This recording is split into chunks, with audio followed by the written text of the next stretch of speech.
Hello everybody, welcome back to another episode of Seafoam Bay. It's been a couple of weeks. Why don't we have somebody here remind us what we did 2 weeks ago? We CVS pharmacy the guy. Those that know. Well, before that, somebody got to meet a group of people. Why are you talking about we CVS the guy? You were a witness. You're part of the crime. Because when Howler commits a crime, it was bad. Looked bad on all of the Ramblers. To be fair to Howler, when Howler went and beat up a illegal child in a CVS, he didn't bring you guys with him and go, now you're gonna fucking watch. I told you guys to guard the entrance. You guys came in. It's not your fault. Anyways, so yeah, Alex was sleeping nice, safe, and sound when Tiger Sharp decided to wake him up after he had just finally gone to bed after being up and going through hell anyways from that fight. But he was like, okay, cool, whatever. I guess I'm not sleeping again. And she's like, come, I need to show you something. And he's like, all right, well, let me get the others. No, just you. I'm like, oh, okay. So, she takes me through the city, and we get to this, I forgot where it was, if it was even like a designated spot. We get inside, and there are like the leaders of the secret underground society. I'm just calling it that so I can say sus because it's S-U-S. Where it was like the leader of the Corsairs was there, the king, I guess king and regent. His grandfather was there, which I didn't know until later. I was like, oh my god. And then there was like, hold on. I literally took notes in my little notepad. Let me just pull that up. Player handbook? No. Oh, hold on. We my have journal. no audio. There it is. Oh. Oh. No, no, we have audio. I'm sorry. Okay. Continue. Marcus Waco, the prince's grandfather, Big Ben of the castle's kitchens, Shin Shinroki, a noble, and some mountain man. And they were like, look, the assassination on the prince wasn't us, but it was us, but it wasn't us. No, essentially the leader of the Corsairs admitted that yes, they did sell the forgeries. But I mean, that's their job. They're not good or evil. They have a function and they do it. So they sold the forgeries, and I was like, well, can I find out who they sold them to? And they're like, yeah, we want to help. So it was one of our people. He works on the corner, in the northeast corner from the Royal Gazette. And then they were like, and there's what else did you find? And I told them, and they're like, well, I mean, you should look into the firearms and find out where the poison comes from. And you should definitely follow the money. Find where the money comes from. Wink, wink. It's a little sus. Wink, wink. And I was like, cool, got it. And they're like, oh, and you can't ever tell your friends, you big oaf who is really bad at lying a lot of the time, despite having a good deception. And he's like, got it. That'll be good. That'll be so easy. I got this. And so we got back home, and I went back to sleep and woke up 30 minutes later to everyone like, all right, it's breakfast time, and just being like, shit. Mm-hmm. And that's when I was like, hey guys, I think we should go investigate some things, like maybe down at the Royal Gazette. I can't remember what excuse we used. That's one of the other things we were going to look into. And so we get down there, and I was like, God, I was really obvious about it. I just like walked up to this dude and I was like, hey, Oh no, I think I said Tiger Shark told me that he had information, and so I was like, this guy has information, and I went up and tried to be sly with it, and I was like, hey, I'm looking for information. Slides 5 gold across. I don't know what the fuck you're talking about, man. I just sell journal. Like, what? Like, no, I'm looking for information. I'm willing to pay for journalism. Wink, wink, wink. No, man. Look, I'm just selling. I can give you. You want a journal or a newspaper? Here, take a newspaper. And I was like, and I grabbed the guy and ran him to the fucking alleyway, and I threatened the shit out of him. And then Devlin came and helped me threaten him because I was not good at intimidation. And then the guy was like, fuck it, fine. It was some elf lady. God damn. Are you gonna kill me now? I was like, nah. And I cleaned him up and patted him on the shoulder. And I walked away, and he was like still standing in his pee.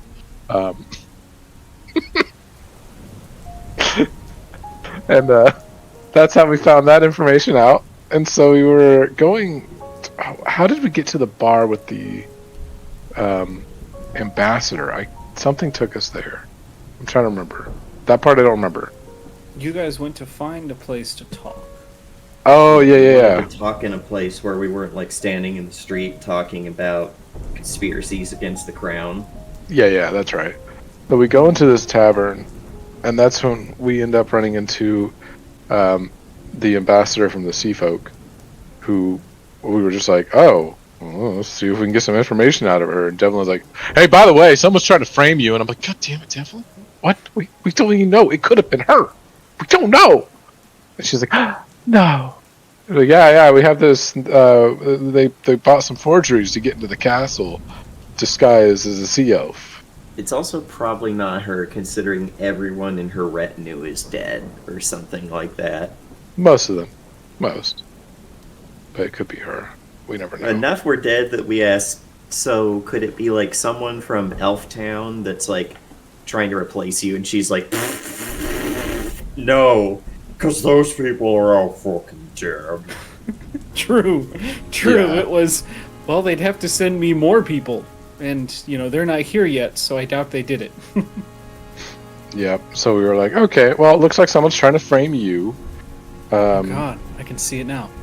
I am such a skilled assassin that I managed to kill people without being in the room to see it. So, like, poison, man? No, I was several continents away at the time.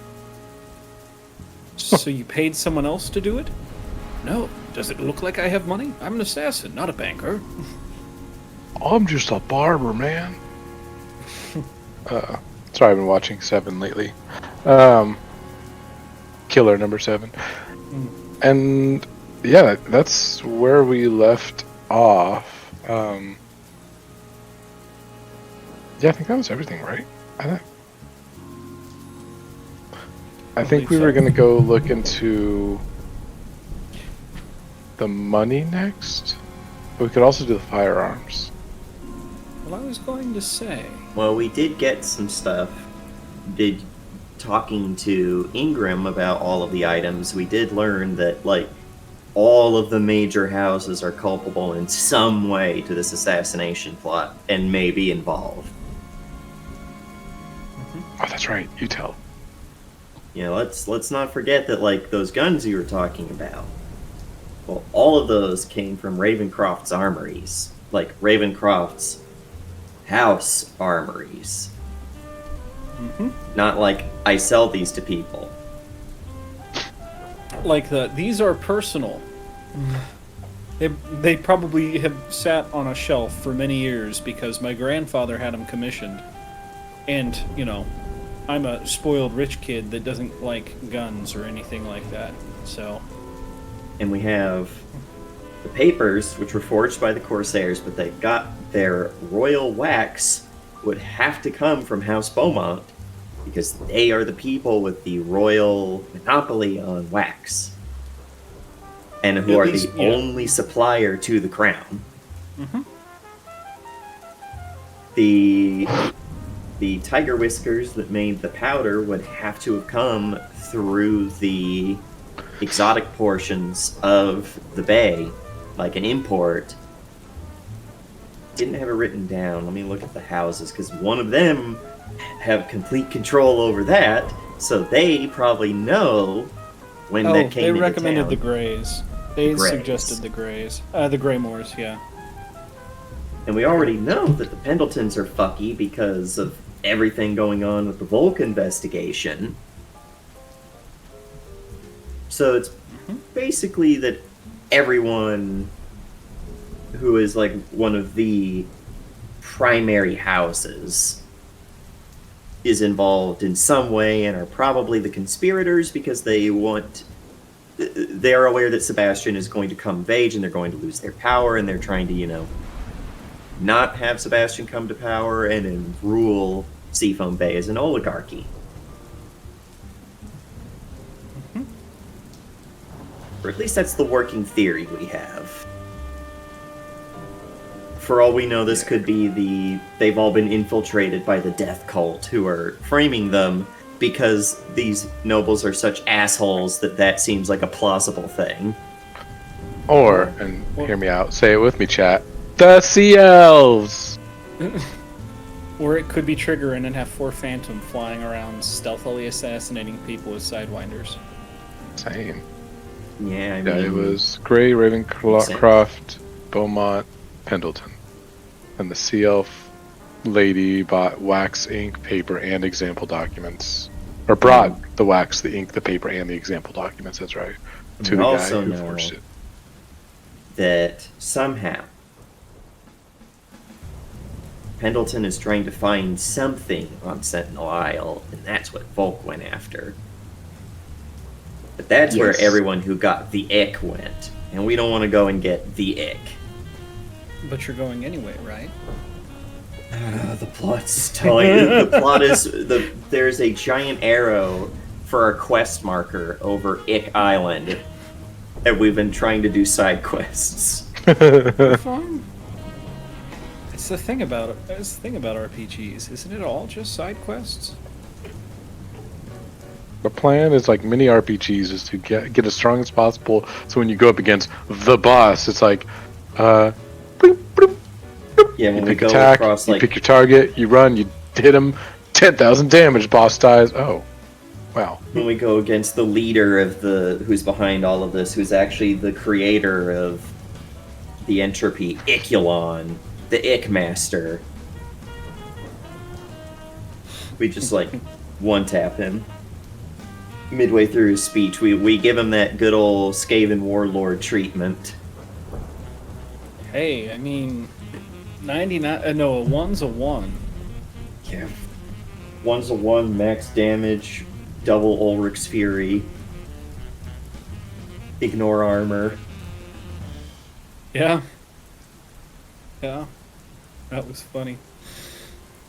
I'll never roll like that ever again. Because I don't play D100 systems all that often anymore. So, that being said, on your way home from the, from the bar, you notice just as sunset has finally, taken hold, there are an awful lot of guards out on the streets. People are being ushered back into their shops. There are other people that are being escorted places. And the whole atmosphere, especially here in the Ravencroft district, is very much feels like a city under lockdown. There are barricades in most of the intersections of the road to stop larger traffic, and it doesn't seem like anybody is allowed to move outside of their own outside of the quarter they're in by the time sundown happens. This has widely been considered a bad move, and has made many people very angry, as I'm sure you can imagine. When the curfew was announced this morning, not many people had taken it seriously. But people are taking it seriously now, and they are not happy. I think your guys path, let's take a look here. Your guys' path is, when it gets done loading, I believe it takes you straight out of Ravencroft territory and into the Diamond District, if I'm correct. And basically, right at the border of those districts, there are roadblocks set up. There's guards. There's even King's Marine. Some vehicles with the proper papers are being allowed through the roadblock. Most are not and are being turned around. You see that they have set up several, how do you say, they're not detention centers. They are large tents under armed guard. And it seems like people who do not have a place to stay overnight, whether that's because they didn't have a place to stay in the first place, can't afford one, or are trapped out of district, are being asked to spend the night in one of these. Processing facilities, if you will. Oh, hey. Yep. Oh, yes, yep. Yep, right on the border between the Diamond District and the Raven Quarter. That is where the estate sits. You, on your way north, have seen a couple of groups of angry people being dispersed by the King's Marine. They're not vile. The King's Marine haven't pulled out guns yet. They are using physical force to separate these people and break things up. But there are several of these knots across the district.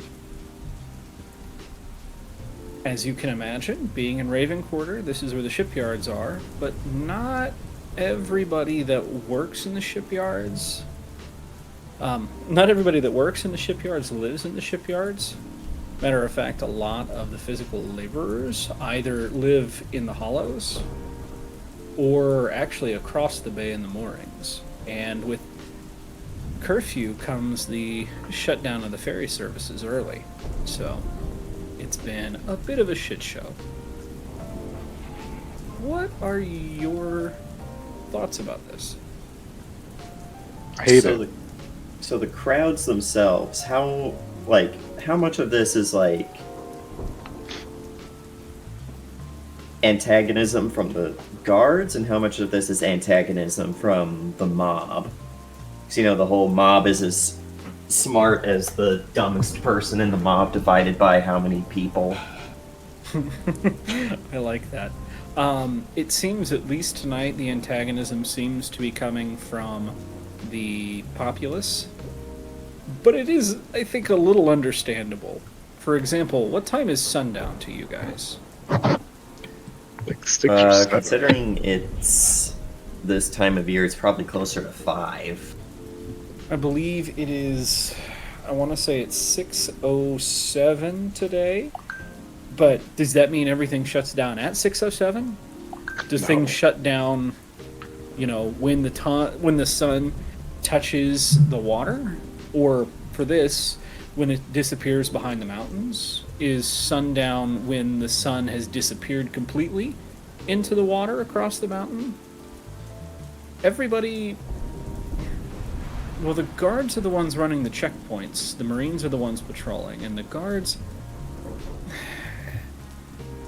It seems like each group has their own interpretation of what sundown means, which has led to some barricades being open, some are closed. You guys don't have so much of an issue. You flash your badges and they let you through. I feel like just my noble status would be enough, and but I wouldn't use it. I would actually use the badge. You're in the Raven Quarter. You do see this once or twice. It's not from the Marines, but it is from the City Watch, the City Guard.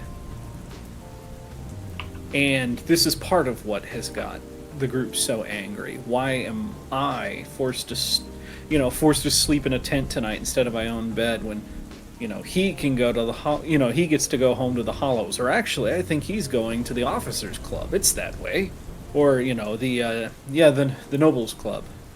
Oh, they are just like letting nobles through. Wow. Yeah, that pisses me off. I would use my badge though. I'd be like, look, I got work to do.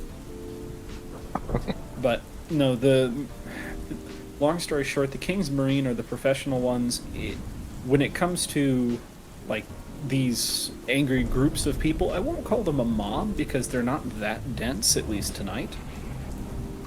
But it's probably only a matter of time until a large knot tries to storm a checkpoint, and the guards start to get a little nervous.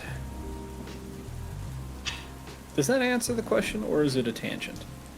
That helps.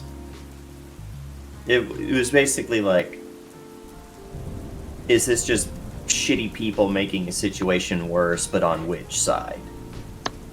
I think what's making this worse at the moment is it's not like they're lack of cohesion, and it's not like the people don't have a reason to be pissed. That's also not what I'm saying. Oh no! You're absolutely right. They are right to be pissed. Hey, you told me an hour ago that it wasn't going to close until 7:30. Well, I got orders from my captain. We close it now. Sorry, you're not getting through tonight. But then they also don't. Then it's also bad on them to then be like, "Fuck you! I'm gonna start a mob and try to storm the gate at some point." Right, and it's like, well, why are you letting them through? Oh, they're a necessary service. They're carrying a sick person. They got to go through. Well, that's bullshit. I have just as much right to go through here as anybody else. Yeah, that's one of the lines that one of the people in the crowd used on Tuesdays, and that didn't work for them. Fair enough. They said, we have every right as you, and then threw a rock at the guardsman on the heavy bolter. Oh, that was a dumb decision. See, these guys are polite, unlike, They're not throwing rocks yet. Yet. But, yeah, no, as you guys make your way through the checkpoints, all right. And make your way to the estate. Actually, there is a checkpoint basically right outside the estate. Not in front of it, but just a bit down the road. And you can see there are vehicles backed up for a long ways. Guys probably get through, and I'm glad to see that the three of you enjoyed your night stroll. To a point, yeah. Who's this man? Oh, it's Jeffries. Yeah. Oh, your estate. For some reason I was like, Sorry, my brain thought we were like breaking and entering or some shit. And that we just got jumped by I don't know, Super Pendleton. Pendleton, but he's in a mech. It's got #1 dad written across the chest. But here's the thing. He did not talk like that. True. Could you imagine? Just the politest man ever. Just, actually I can. It's from Helsing. I was going to say, the politest man being the worst man? Yeah, it's like a trope, I feel. I'm sorry. Am I not good enough? Is Jeffries not good enough to the three of you? He can I act think as he's perfect for Shit. I'm just... I didn't say anything. Anyway, so... the three of you inside. Your sister has decided to turn in early for the night. I quite agree with her. It has been an eventful day. Has she been outside? I can imagine why she'd think that. She's been up. She's been up in Parliament, and apparently it's not going well. Up in where? The House of Lords. Parliament building. Oh, Parliament. Okay, sorry. Yes. I heard Parliament, and I was like, Parliament? Where is that? Like, look. Ah, yes, the Is she Parliament. seeing someone? Oh, God. Whose apartment is she in? Apartment 16B, I guess. I don't know. Aparte.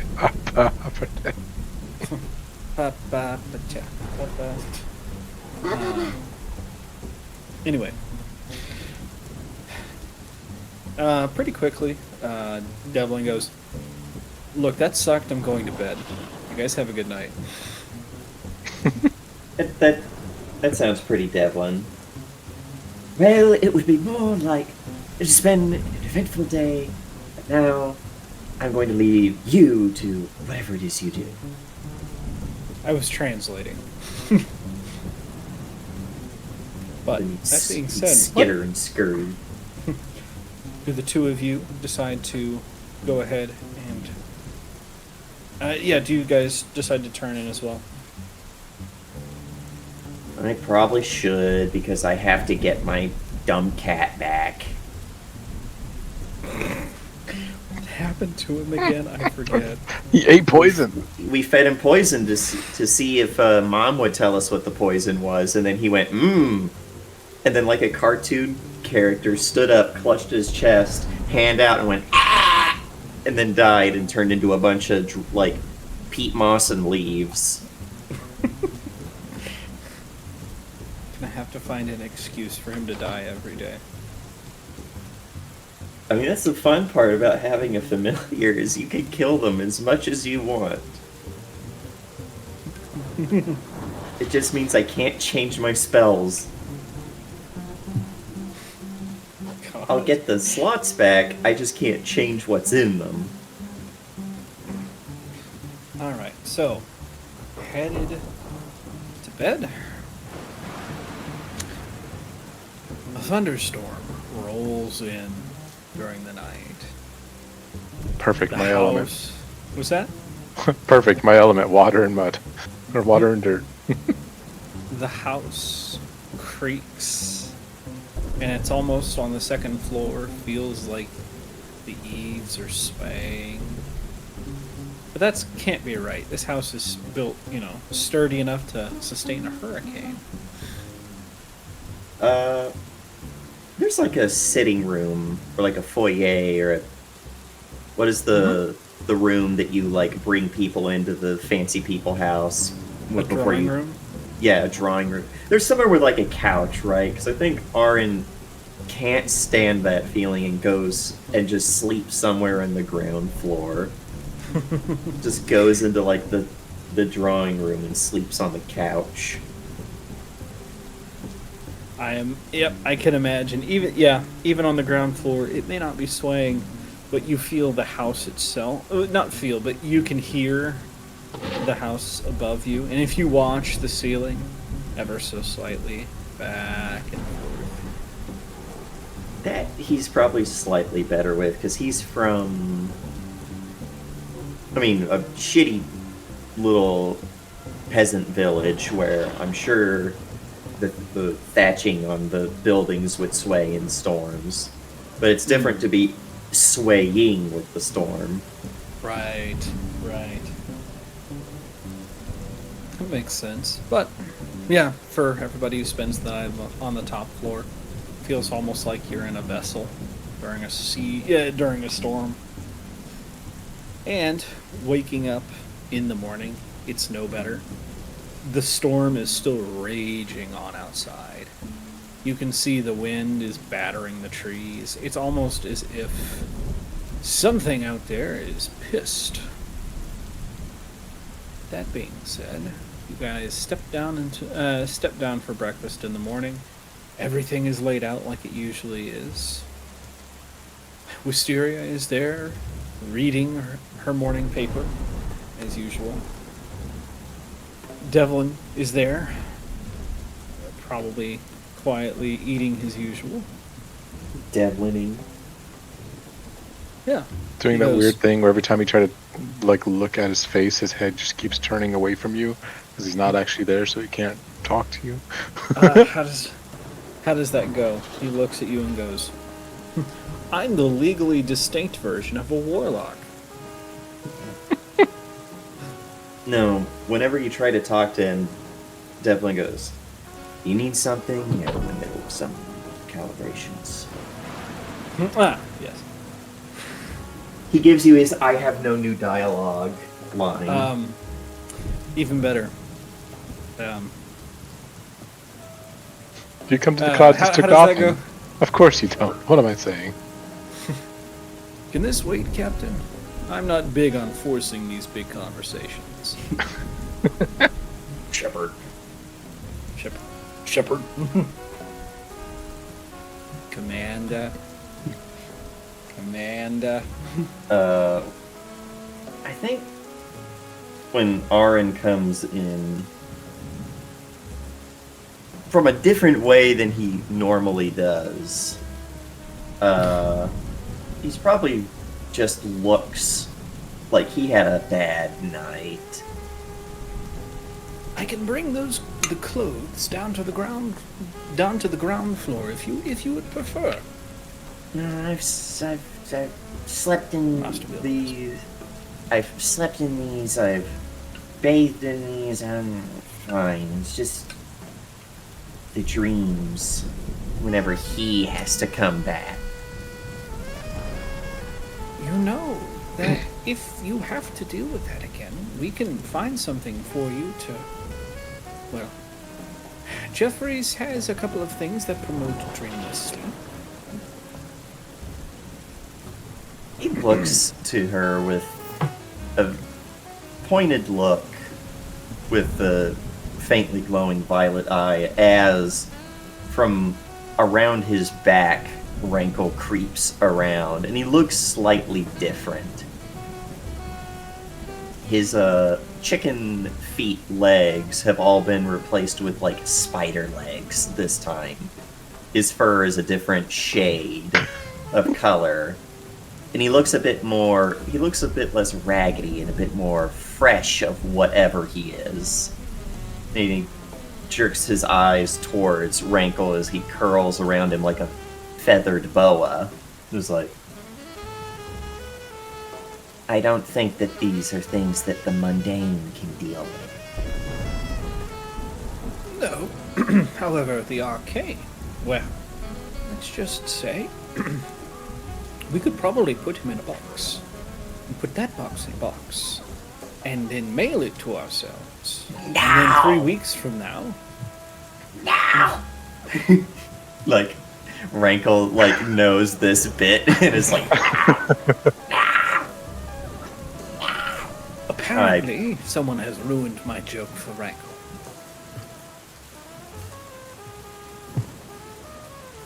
Ruined for safe.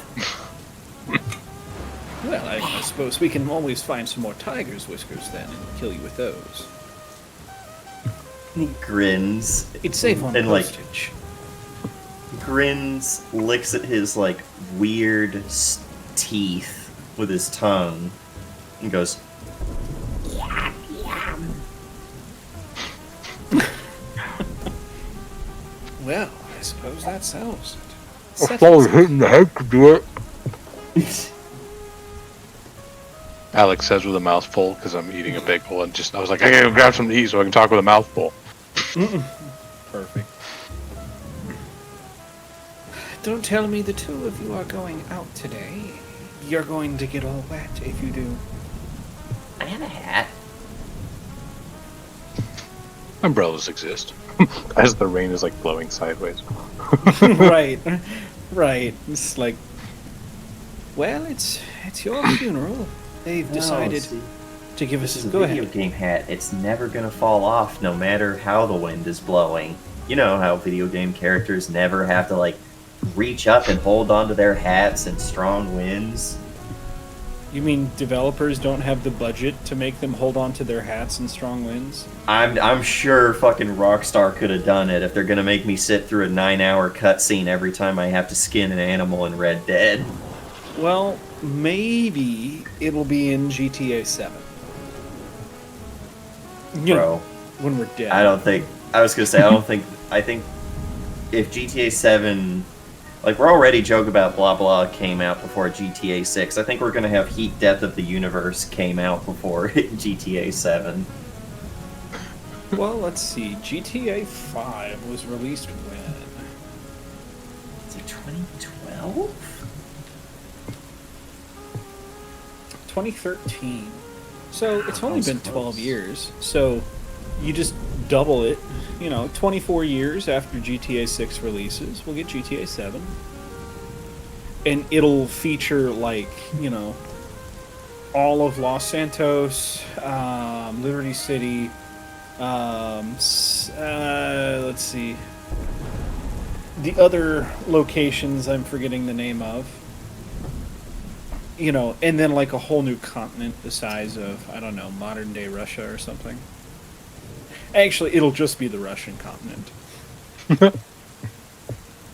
It'll only take, half of my lifespan. True.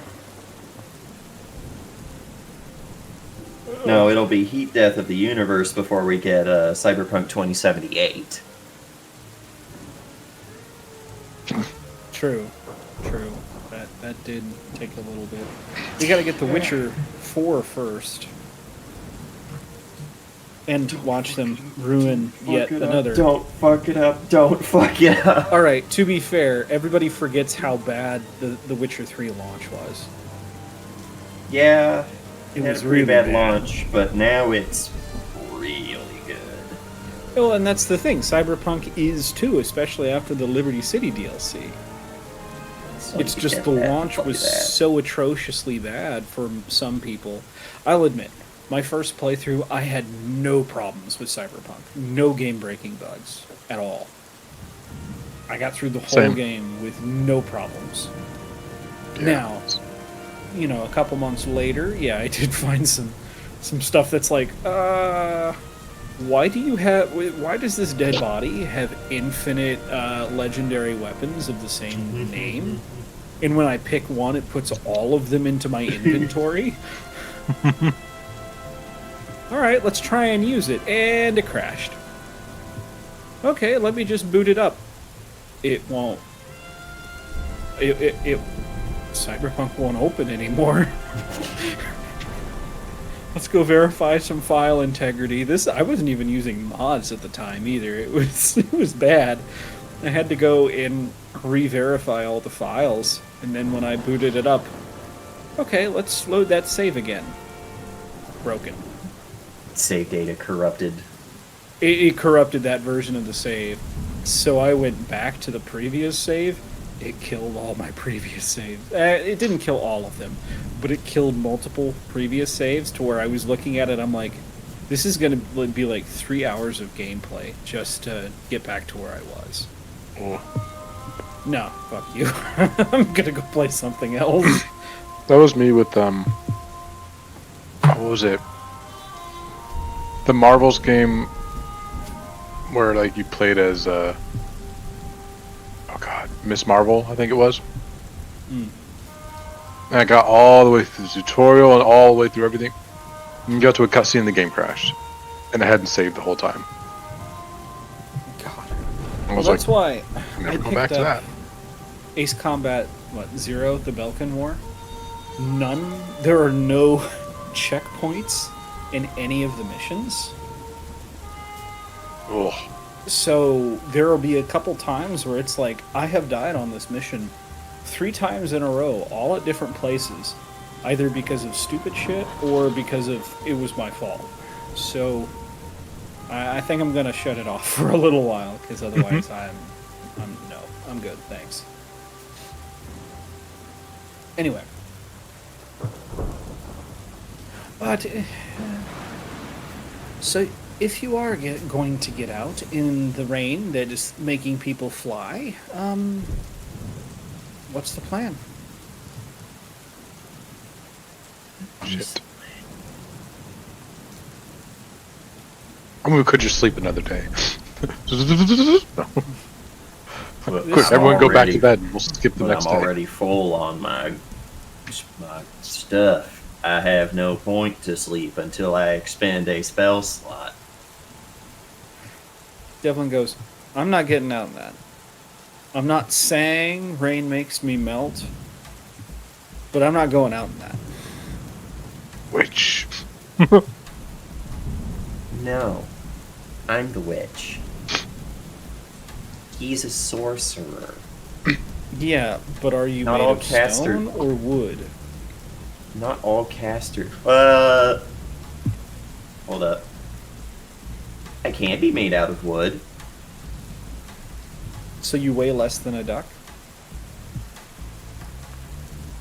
Whenever I'm critically hit by a damage-dealing effect or a strike, yeah. So I suppose.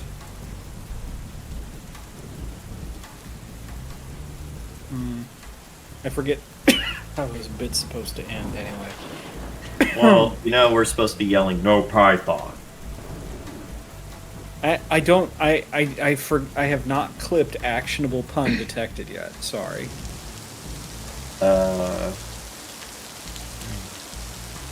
Sorry, I'm trying to get my brain under my legs and brain out where we're going next. Well, let's take a look at what you guys have dealt with. So, the rune vouchers, you guys have already used them, correct? Because I know you guys have been picking out Yes. your runes. Okay. But there are rune vouchers to follow up on. There's the gold to follow up on. You already know that the forged documentation is from the Corsairs. And furthermore, you know that that documentation was picked up by a sea elf, or someone who looked like a sea elf. Should probably investigate that because I think it would be funny where it's like, all right, we need to learn more about the Corsairs and see how they're involved in this. As someone is like, I don't know anything about that. Yeah, let's do that. I was gonna say, didn't you already do that?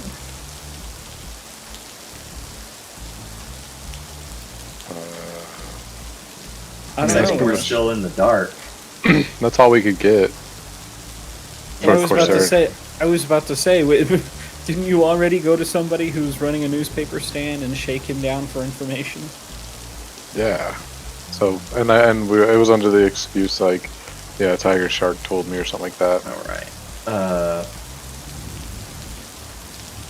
So there's the weapons that We should- you know are from the Ravencroft Armory, or have been told. I'm not going to pretend that your person is always infallible. Let's see. There's the Book of Sending, Which Pendleton made. right? And then there's the poison.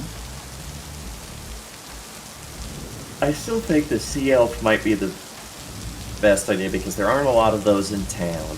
So they're always a little bit conspicuous. Isn't there just one in town? And then her You guys have retinue's seen- dead? So, I think I've mentioned this once, but there have been a lot more Morin vessels in town as of late. A lot of them are tourists that are coming to sightsee. They're not military vessels like the first one, but they are still submarines. I think the problem there is, how would we get any information? Just stop every single one of them and torture them? Interrogate them? I mean, it wouldn't be the craziest thing I've ever seen a party do. We're just gonna go in and start torturing everybody until we get what we want. Was there anything distinctive in the description of the Sea Elf? No. He said it I was was... gonna say that's all he said. It was a elf. It was a sea elf lady. That's why I didn't want to tell you, because I didn't want to rock the boat with them. They're scary and new. That might not actually be a good... Because I'm sure there are a lot of... We can't just go up to every elf and start pointing going, are you a tourist? You a tourist? You have cash? That's why I was like, I don't think there's a really good way. We'd have to investigate the rest of the sources and see if Yeah. they also line up to, yeah, it was a sea elf or a ha something else. My original thought was Now, easier she to also- take on one person than an entire house. Yeah, she also brought all the materials herself, which means she had the wax, she had the ink, she had the paper, which were all from different families as well. So we could follow up on those, but it'd be a little bit harder. We'd have to like, oh, we need to see your books. And it could be something as simple as, yeah, some wax went missing.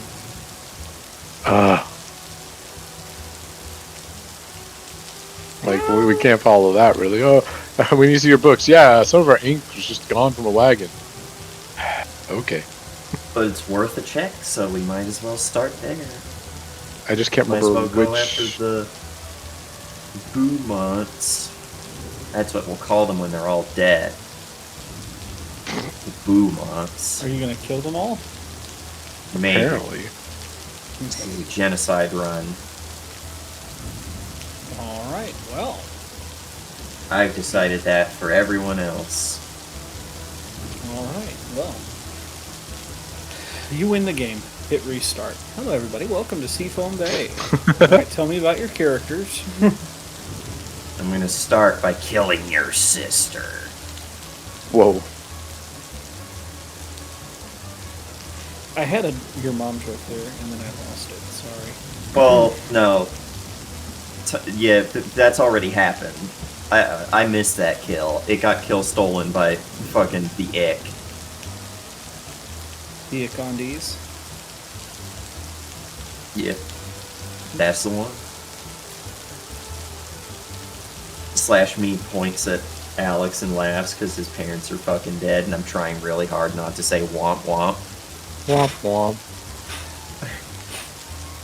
Put that in there now, too. You guys are awful. All right. So where are we going first? If there's no other input, I'm gonna say the Beaumonts. Yeah, let's go. Start little, work our way up.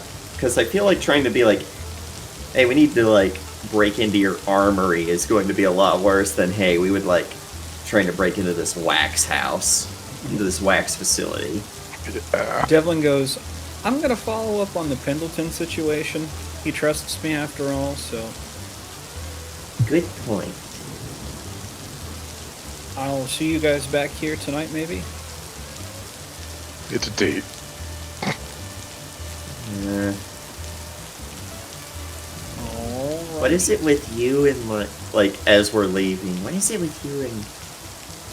First, you talk about how like we're apparently trying to go out in the woods and do things, and now you're like going on dates with Devlin. Is there something you need to talk about? No, it's just a turn of phrase. Giving you unconvinced eyes. How very convenient for you. Let's see. And I realize that Auron also has the power if he never has to adjust his hat when he goes outside. His hair holds it. Well, I thought that, yeah. His hair No, holds I'm it not in gonna- place. I was just about to call it something I'm not going to call it. You could say that it's hair pinned in place. I was going to call it hair tentacles, but I'm not saying...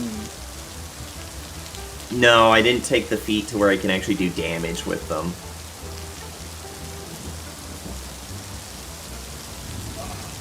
Hair tickles.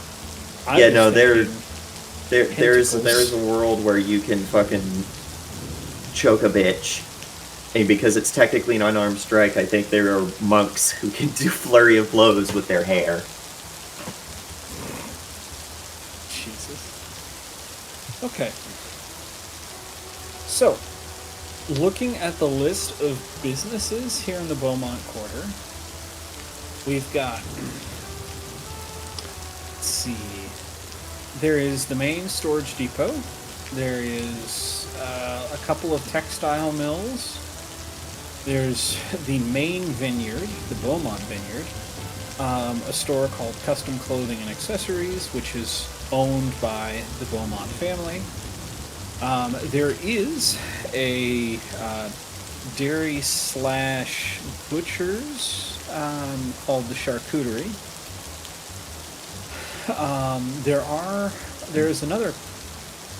There is another clothing store here, Foray's Clothiers. Gall Vineyard. Let's see the winery itself, the liquor cabinet.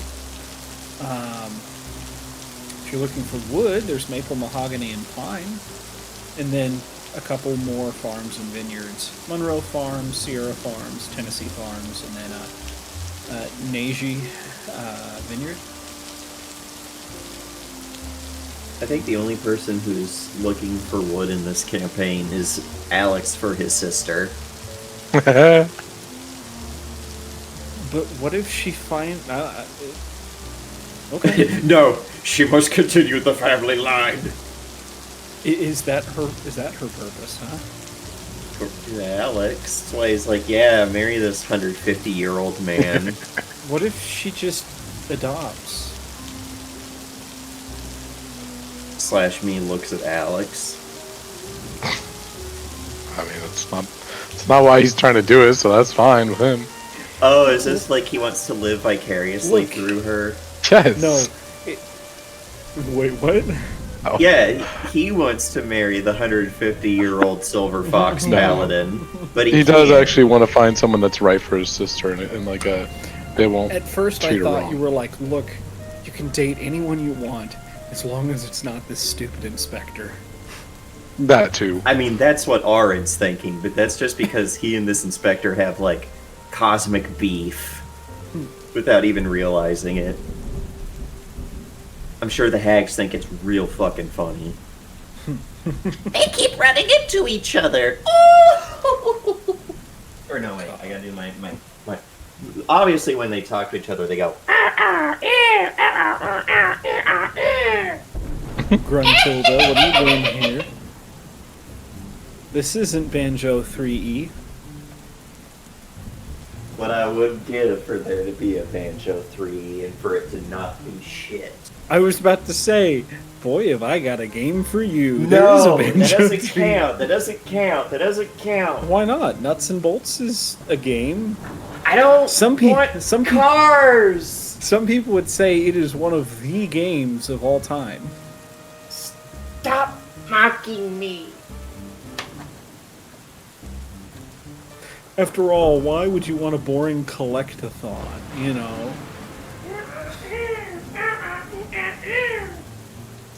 Now, that being said, where are we going in the Beaumont Quarter? It's probably too, because it sounds like the only place that's like useful for us is the we could split up, gang. Well, I was going to say the apiaries are on the vineyards proper, you know, to pollinate.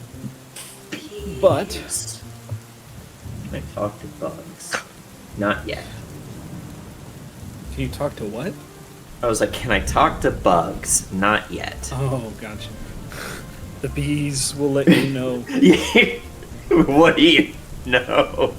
Grab a little bee and start interrogating it. What do you know? What we're selling is clover honey. Isn't really clover honey. It's been alive for decades. It's actually high fructose corn syrup. It's grape honey. Put the bee down gently. Well- Get out of here, you fucking disgust me. Let's see.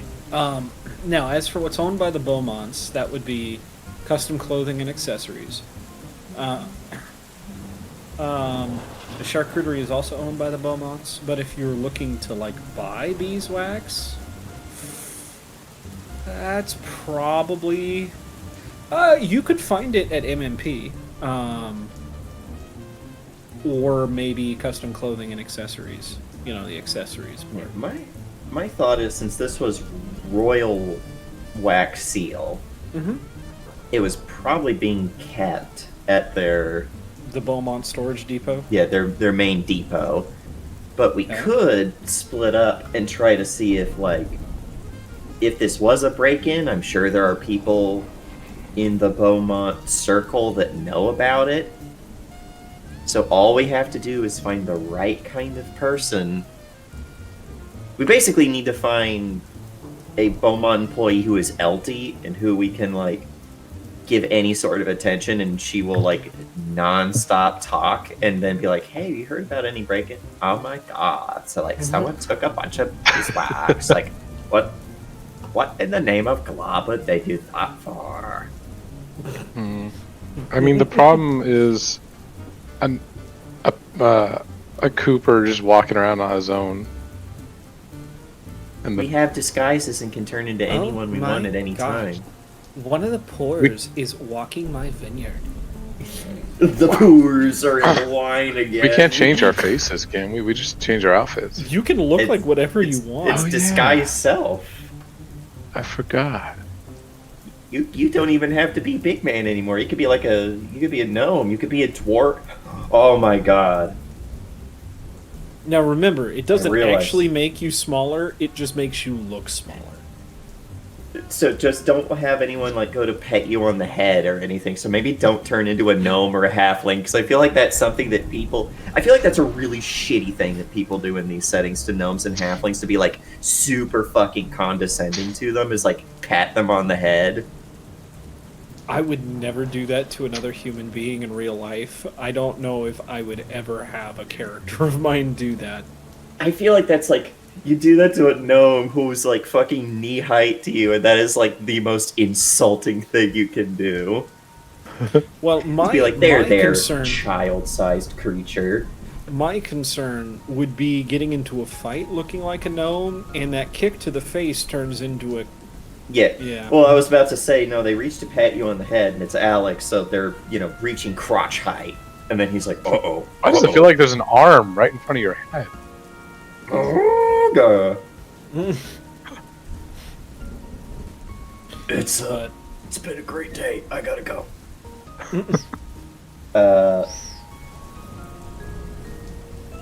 No, I have a idea. Mhm. Because we also don't... Arin is pretty distinctive as well. correct. Arin is going to go behind a building and come around the other side.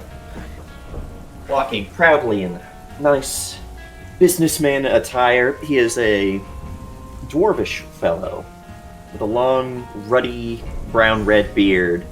A golden And hand. He does have a gold speckled across his hand, as well as a telescoping monocle, and he goes, Well, I certainly don't remember where I saw this fellow, What the fuck? but I believe that this will be good. If anyone asks, I am a pizzeria owner. And what is the name of this pizzeria owner? Dagger and Gilded Hand, the greatest of dwarven inventors and the greatest of dwarven pizzeria owners. Do you 30 deliver? minutes or it's free. Do you deliver? Ah, I see. What about sewers? Yes. 30 minutes or it's free anywhere above or below ground. Ah. Well, can I get a large pie to sewer number 3? I'll have my best put on it. You know what? Nothing good came out of that campaign except for that. except for that. Except for that. This is why we do what we do, right? Okay, so you're going to pretend you're a dwarf. What is Cooper? He's not that smart enough for that kind of bullshit. He just looks like so this is an estate, so the workers probably aren't in the shittiest of clothes. They're probably in actually pretty decent just work clothes. Mm-hmm. So he's gonna just make his clothes look like that and He's just just change Agent his 47. Yeah, he's gonna, essentially, but he's gonna change his face and stuff. It's just look a little bit different. He's just gonna pretend to be a worker, a new worker hired to help out for the season. But Daniel, don't you know? Agent 47 puts on new clothes, picks up the phone of the guy he just choked out, and calls the lady that was talking to this person literally 30 seconds ago, speaks in his normal voice, and this woman doesn't go, "Hey, you sound a little different." She goes, "No, I'm right here. Here's where I am. Please don't murder me." Why does no one in these games ever notice that Agent 47 does not sound like the people he's impersonating? Why are there so many buff, bald people in this universe that he can pretend to be? That's the real question. Why is everybody so buff in the Hitman universe? Why is there, like, no matter where you go to a fashion show and there's a guy who's headlining the fashion show who's a buff, bald guy? Free healthcare?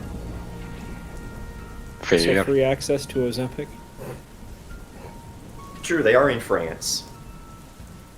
All I'm saying. Now, so you guys are disguised as a worker and a bit, potential mark. a bit, and where are you guys going? Are you splitting up, sticking together? I believe I'm going to go to the clothing. I was like, he wanted to split up, so yeah. Okay, where is Alex going? He's gonna slip in over the wall because he can just probably walk up it. So to where? The storage depot Uh, or the venue? so it's early morning, but it's raining. They're probably not out working. I mean, they'd still be working in the storage depot, right? Moving crates. Oh yeah. Yeah, he's Matter gonna of go. fact, rain is the day everybody goes, come on, we gotta go get all this shit we've been leaving outside inside. Why didn't we do this yesterday? Because I was lazy yesterday, and now it's important. So anyway. And yeah, perfect. He's gonna go do that and just kind of be like, "Hey, I'm here to help, but I'm new. I don't know what I'm supposed to do. Just point me where you need to move." I can start with that. So headed to Beaumont Storage Depot. It's deep in the heart of Beaumont Quarter. We're talking. Let's see here. Oh, come on. There we go. We're talking right about there. And as you were headed, you're headed to the depot. There is not really a spot for customers. I mean, after all, they don't. This is where the goods are stored, not where they're sold. But as you head up to the front door, you do see there is a flurry of activity. People moving barrels, crates, sometimes whole reams of cloth that are getting more and more damped by the moment in and out of this storage depot. Probably as you are, walking up, watching some of this, you do hear, "Hey, what are you doing just standing around there? I need you to move this." Yep, I just get right into it. Right. I've helped on the docks enough. For me, this is just normal day. Oh yeah, Foreman. Is just all he's seen is worker slacking. And you find me after shift. We're gonna talk. Probably as you're moving this box, we're gonna discuss just what we do when we don't have anything right now. You understand? You got time to lean. You got time to move boxes. Yes, sir. And you grab this crate. It's a big. It's one of those big, probably 1 foot by 1 foot crates. Lift it. Judging by the contents, it is full of bottles. Or judging by the feeling, it's full of bottles. Pick it up, carry it inside. There's probably another foreman there at some point directing. Wine, over in the back corner. Just don't stack anything else on top of it. We've had enough broken bottles this week. Broken bottles. Jot down. No. But stepping into it, it is an enormous warehouse. There are, I mean, these shelves probably, hell, this building is probably 3 stories tall. Yeah, he's gonna. Go He's ahead. gonna do the thing that like. He's gonna work his way into the hearts of others. Like someone's like struggling with something, he runs over. Oh, I got that. I'll help you. And just like pick it up for them and help them carry it over somewhere. I'm constantly trying to help everyone I can out. Anyone that looks like they're struggling, I'm like smiling at them. I'm helping them. I gotta be the new guy. I'm the new guy. I gotta make people like me. Kind of attitude. Yeah, no, I get you. I have a feeling you probably stopped several times to help people on your way over. Most people seem agreeable, thankful for you. They don't say much otherwise. Everybody is drenched. It looks like they've been moving things since last night. You think you've just caught the beginning of shift change, because you'll see some people that are soaked, wet, dry, tired, leaving. A couple of people that are less wet coming in. But you just work your way towards the back of this massive warehouse where this wine is supposed to go. But as you get further and further to the back, there are fewer and fewer people before, when you get to this back wall, there's nobody at all. Well, like, so it's just a. It is you among boxes and boxes and boxes. You ever been to Home Depot? It feels like you're trapped in an infinite Home Depot, except Okay. you can't see what's on the pallets. Everything is covered and or crated. Is there like any kind of paperwork or documentation, or an office somewhere nearby? So you do see that some of these aisles are tagged, but now that you've mentioned an office, right basically above this corner, more or less right above you, you noticed when coming in was a loft. Can I? Am I able to get up there? Normally. There is a staircase, kind of a rail staircase that leads down from 2 ends of the loft, and the one Okay. close to you is empty for the moment. Gonna reach a hand back and like scrunch up the back of my pants and start running up the. Well, not running, but like fast walking. You know the walk when someone looks like they really got a shit. That walk up those That's a stairs. description. I was wondering what you were going to do if you found people up here, but we're going with the old Tony Lazzuto thing here, huh? He did have a big breakfast, and we haven't hit a bathroom yet, so he can make it work if he needs to. You get up there, you throw the door open, and there are 1 or 2 people up here. One of them being this person. Maybe, if I can find their picture. People.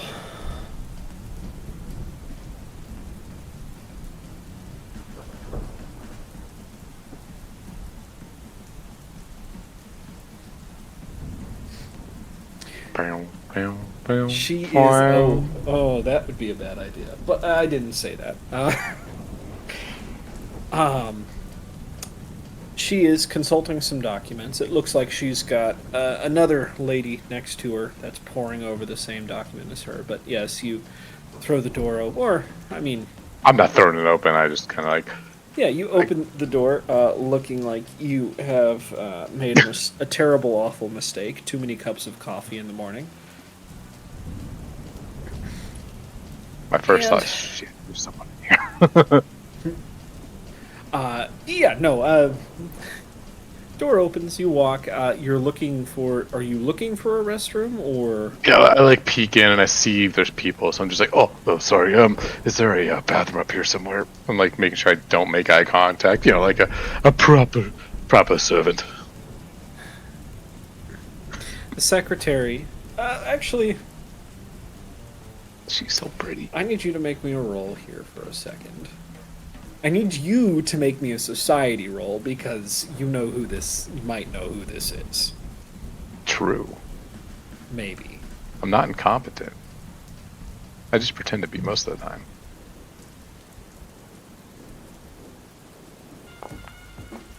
Today, a little. Let's see. 12.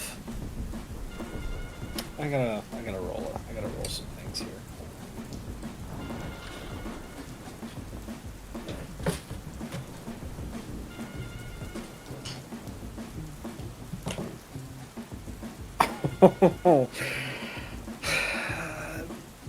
This lady dressed in the roses looks familiar, but at the moment you're trying your best to put on an act to pretend. Yeah, and I'm not looking at her Yeah. directly, so. No. The person next to her probably turns it. I'm sorry, the workers' restrooms are outside. And she pauses in the middle of her sentence. As she is cut off from. Now, I think this young gentleman can go ahead and borrow the restroom just once. Next time he'll remember to use one assigned to the workers, but just this time, go right ahead home. Yes, ma'am. Thank you very much for your generosity. And I'd like scamper over to the bathroom. I'm assuming they probably someone gestured to it. Yeah, they're in the back. Right that way. I'll just scamper away. Internally, my brain's like, God damn it. Well, guess I'll just have to shit and leave. We're gonna cut over real fast to Oren, so I can give you a minute to think about what you're doing next. What you're thinking about right now. Dirkred. I'm sorry. Dirkred. Yes. Dagrid, you did have the greatest of dwarven adventures. Where are you headed? You're headed to a clothing store, an accessory store. Yes. Okay. You throw the door open, drenched. Yes, throw it open. Beard in belt, hands on hips, stroll in, sopping wet.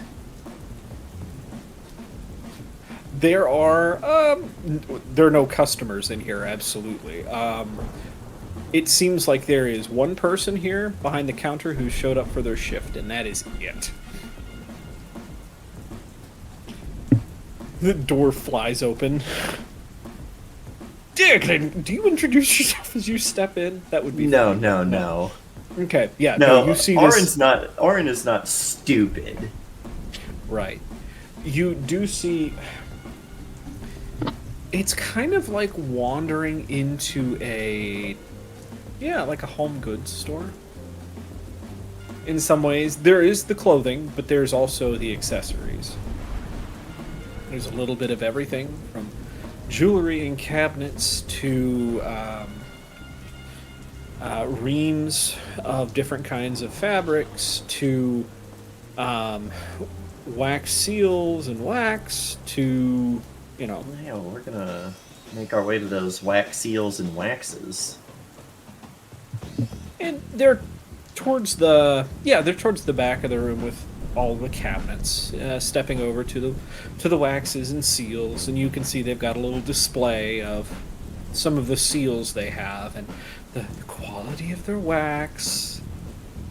This person probably, after a moment or two, will step over and, hello, welcome. Is there anything I can help you find today? Oren has not interacted with very many dwarves, so this is probably Racial stereotype 101. Strokes at his beard and goes, Perhaps.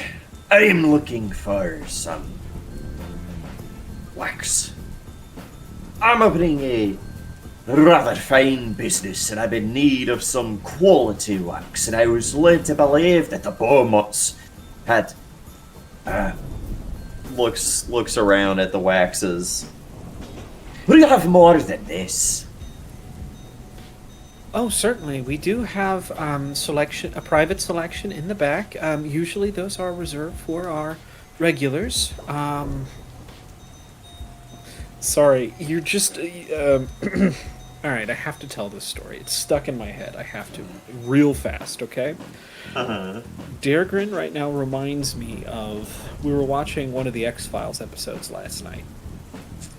And, they found... What was it? They had some people playing Canadians in one of the episodes. And... The X-Files, for people who don't know, was shot in Canada. And these people sounded very Canadian. So it makes me wonder what kind of conversation they had during casting for these roles. Like, oh, you're Canadian, great. Yeah, born and raised here in Toronto. Okay, but could you sound more Canadian? More Canadian. I'm sorry? You know, more Canadian. That's not Canadian. You know what I mean, the Canadian thing. You know, where you go, sorry?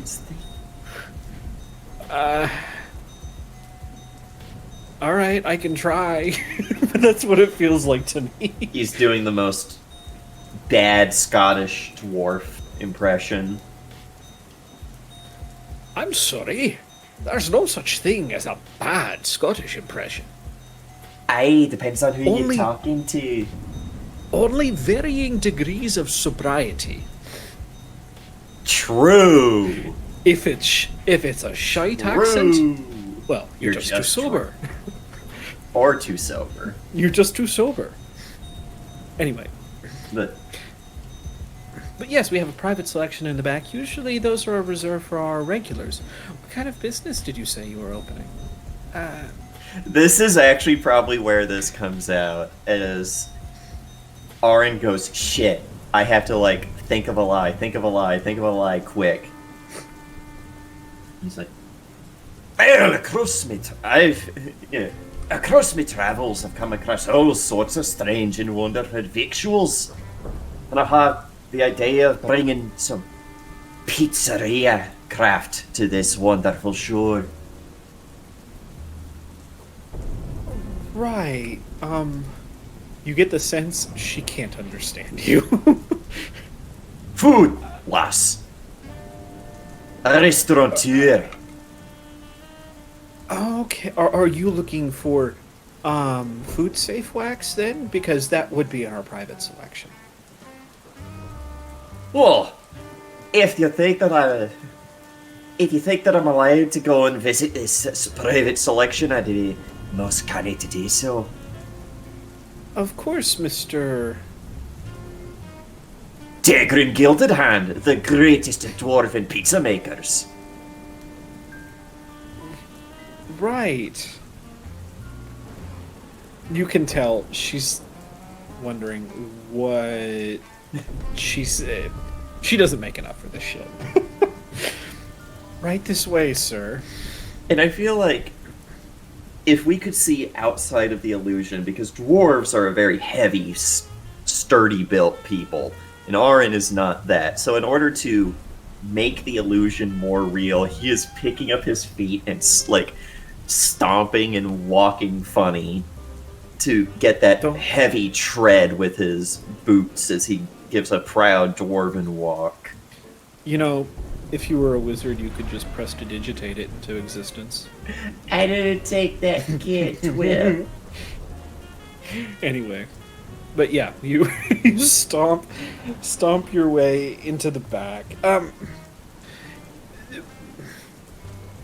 Despite what she said, this is less of like a stock room, you know, the back, and more of like a private showroom.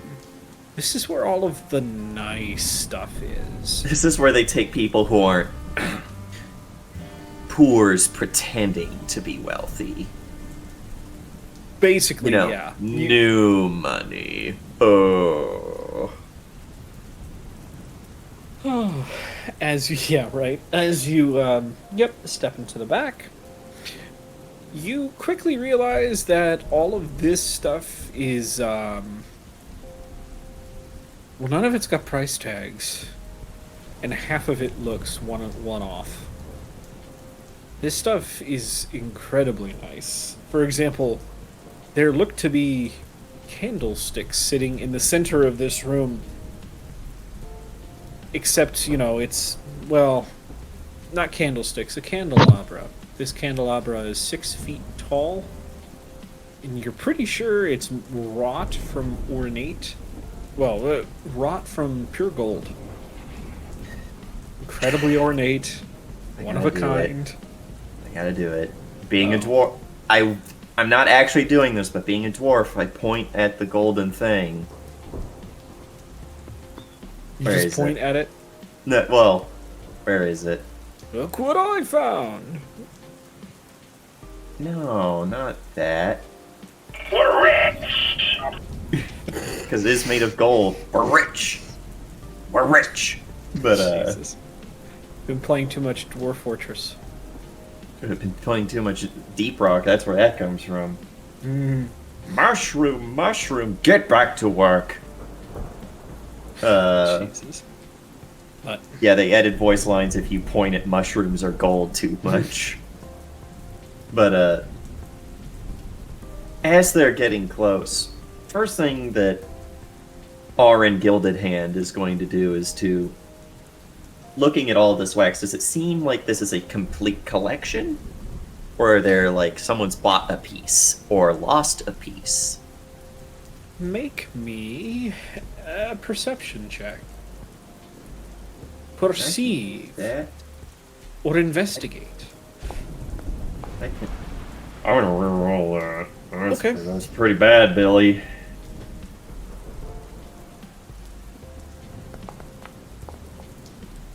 Whew, that's better. We keep those. Wait, why does it think you had a 15? It said you rolled a 13. Anyway. The 12 is Alex's thing. Oh, Because gotcha.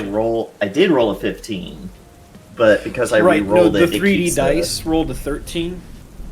I watched it Oh, land on 13, and I'm like, what? 13 plus 12 is 25. Alright, so let's see. 25. You, like, at a glance, can tell nothing here is what you're looking for. But behind this elaborate display of waxes, you do spy a small box. And it wouldn't have caught your eye, except it's got a tag on it as if it's meant for a delivery. And on the part of the tag, the name on there is Uther.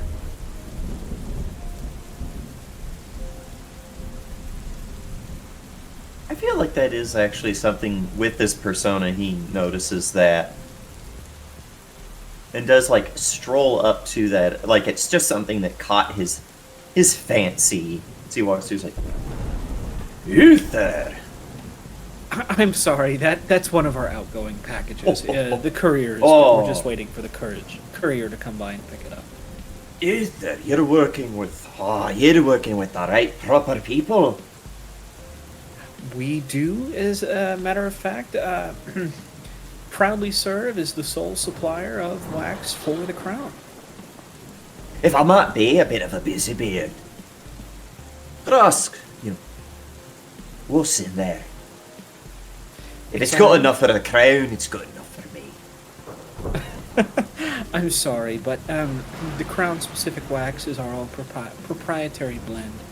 It has its own special melting point, and some of the infusions that are in it allow it to maintain its vibrant red color for, well, forever. I Trust me, we have the I- same quality in all of these other, in all of these offerings we have back here, and that one unfortunately is not food safe. Right. I know the whole goings on with all of this. You've got the recipes you ought to keep safe, like a proper forge master. Just as long as you're not trying to foist off some pig iron on me. Gotta be honest, I'm really waiting for the moment that Howler comes out and beats the shit out of this person. There is a part of me that's like, do I risk it for the biscuit and just go, sleep? No. Anyway. And then just, if I was playing any other character where I could be my loot goblin self, the play would Alex be would have put her to sleep put her to by sleep, now put her to already. put to sleep, start just grabbing shit and going, money, money, money. We will keep up the ruse for now.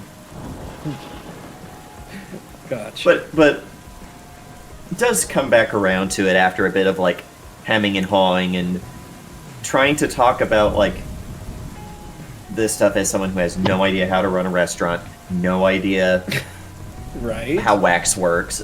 Well, he probably knows like bee stuff, but not necessarily like using wax for like this kind of stuff. So your character, I mean, we could roll society for it, but my guess is you would know beeswax as it applies to woodworking. How Woodworking, you can use it as a sealant. Sealing up clay pots to keep food for the winter. Right. Or yeah, beeswax is for the most part a safe, a safe coat that you can put on your wood containers, things like that. It's also good for you leave the wax and the comb in with the honey. It's supposed to be a cure for allergies. I once had someone tell me that raw milk. They were lactose intolerant except when they had raw milk, and I'm like, that's not how this works. That's not how but- that works. I'm sorry for your toilet's loss. Well, and they're like, but every time I go to the family I have that has their own cows, I never have a problem with the lactose. And I'm like, I don't know what to tell you. I'm just telling you that's not how that not how works. that works. Just telling. Yeah.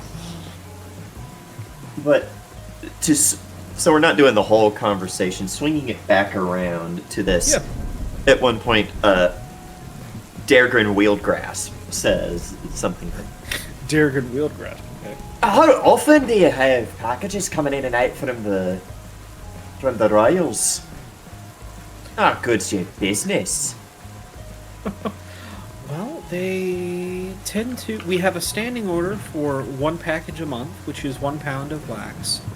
And from time to time, they do order additional batches, but I do assure you that just because the volume is low does not mean that the quality dips. We have our own master maker that handles all of the beeswax for the royals. He's looking back over it and then waves his gilded hand a bit. Goes, Aye, sorry. Not meaning to be such a busy beard. I just got a love. No, trust me, you're not the Things, the first person qual- that's been interested in the quality of our wax. It's some days I wonder if we don't plan on changing the royal specific brand just so we can sell that instead. Well, I can tell you, I'd give the gold in my hand in order to have some right proper wax like that. Can you imagine if I could say that I sealed things with the same wax that the royals are probably, kissing their notes to one another with? You're not the first person to think that way. As a matter of fact, a lot of, this last person, what was she? She was a sea elf, as a matter of fact. She came in and was curious about it as well. Imagine that. People from a foreign nation deciding to... I mean, it just is a testament to our quality. If people from half a world away want our wax, then, well, we must be doing something right. Oh, sea elf. So like that one lass what came off of the boat. I could never find me in a boat. A dwarf's place is on the land with their sturdy feet down on the ground. That's funny. I've met a couple of dwarven sailors. Oops. It's also funny that they all tend to agree. They don't do I it was about to because they say, love it. Paul, They do it gun because they have shooter. to. But after gonna- the bead of sweat rolls down the side of his face at that, he's like, you know, I may seen any of these sailors before. What do they look like? What's the one that came in? Are they like made of sea kelp or something? Here, before I give you this description, we're gonna cut to the person in the restroom right now. Yes. As they're like, oh! Jesus. And then He didn't realize how much he actually Here's the had to thing. go, so he's trying to This hold it person back. gave you permission, and now you are audibly dropping like a No. nuclear bomb. It ends He's with a. he's holding it back enough. You are you trying to make sure they hear you, or No, he's actually trying to hold it back so he doesn't make a lot of noise. He actually feels really bad that he had to go so bad that he didn't realize. It's like one of those days where you go to the bathroom, you think everything's fine, and you're just like, holy shit, how did all that come out of me and I didn't feel it? oh god.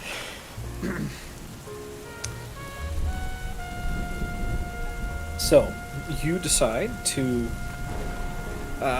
you pretend to use the restroom. Are you waiting to see if they make sure they leave? No, I mean, they're not. He doesn't expect them to leave. It's her office. He's gonna just finish up and shyly kind of come out of the bathroom, closing the door behind him, and be like, Well, that's just the thing. When you step out, there's nobody here. well, It seems as if this lady and the secretary have gone off somewhere. are there any other doors leading out of this room? There are a Or- couple of... Well, so there is the one door... There's the door you came in, which was... Excuse me. Which has stairs going down. The other end of the loft, there is another door with stairs going down. And there are two more doors here, other than the bathroom. One of them you can see is a door to a big glass conference room. You can see through the windows in. There's nobody in this room. And the other one you can see is another open office that is also empty, with the large windows for walls. And no doors anywhere else. I mean, so they would have had to leave out the into the warehouse. It's proper. Maybe. I guess, you can make me a perception check just to make Yeah. sure. Oh, that's initiative. It's like, why is it grayed out? 16. Nice. Okay. Yeah, as far as you can... Those are the only doors you see. And, I mean, it's a loft. It's not like you can stick a trap door in it going below. All right.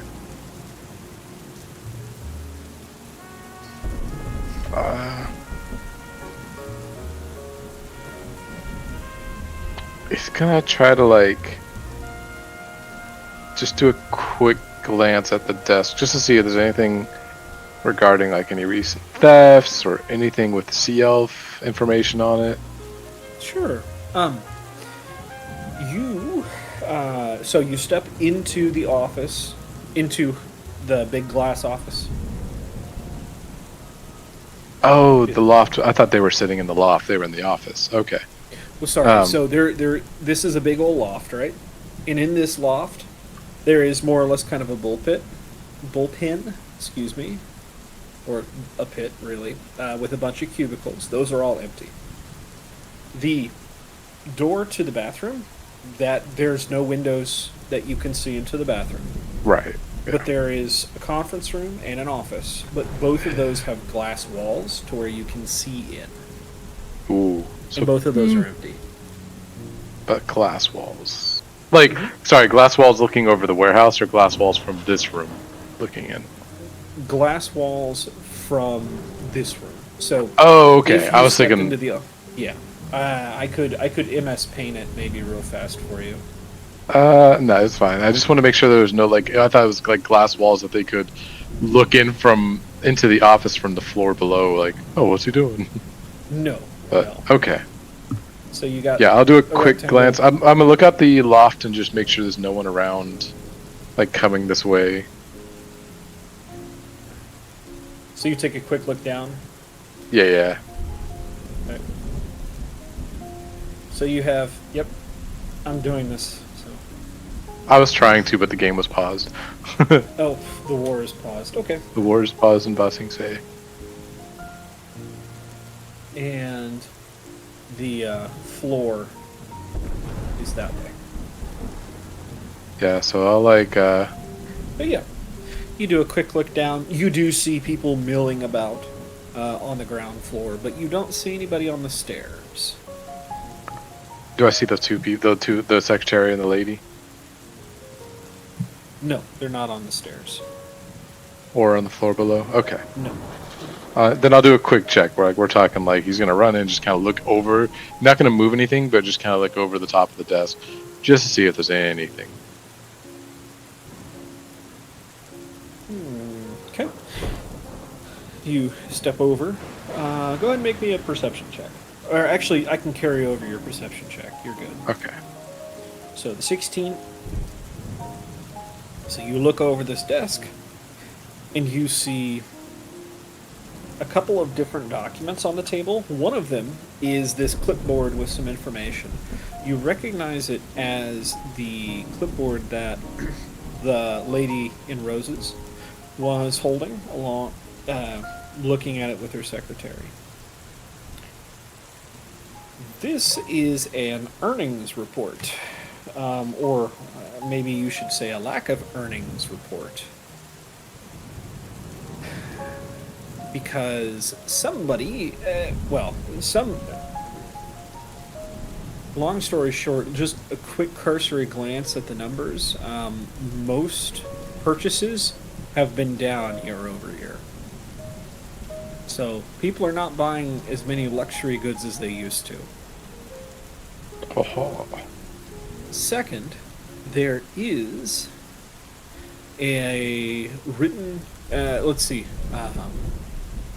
there is a, I forget, disciplinary report, that's what they're called, sitting on the desk, basically discussing the termination of one of the foremen. The reason given was theft. Yoink! And That's where he stops reading. He just grabs it. Oh, he grabs the report? Yep. Okay. He's gonna grab it and like fold it up and kind of like stuff it down his pants. He's got work clothes on. He doesn't really have. He's gonna put it in a pocket.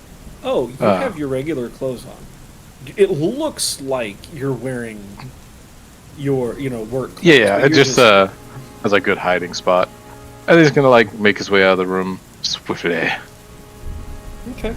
and he's gonna make his way down the stairs, looking relieved, both pretending and also really, because he's like, "Whew." Gotcha.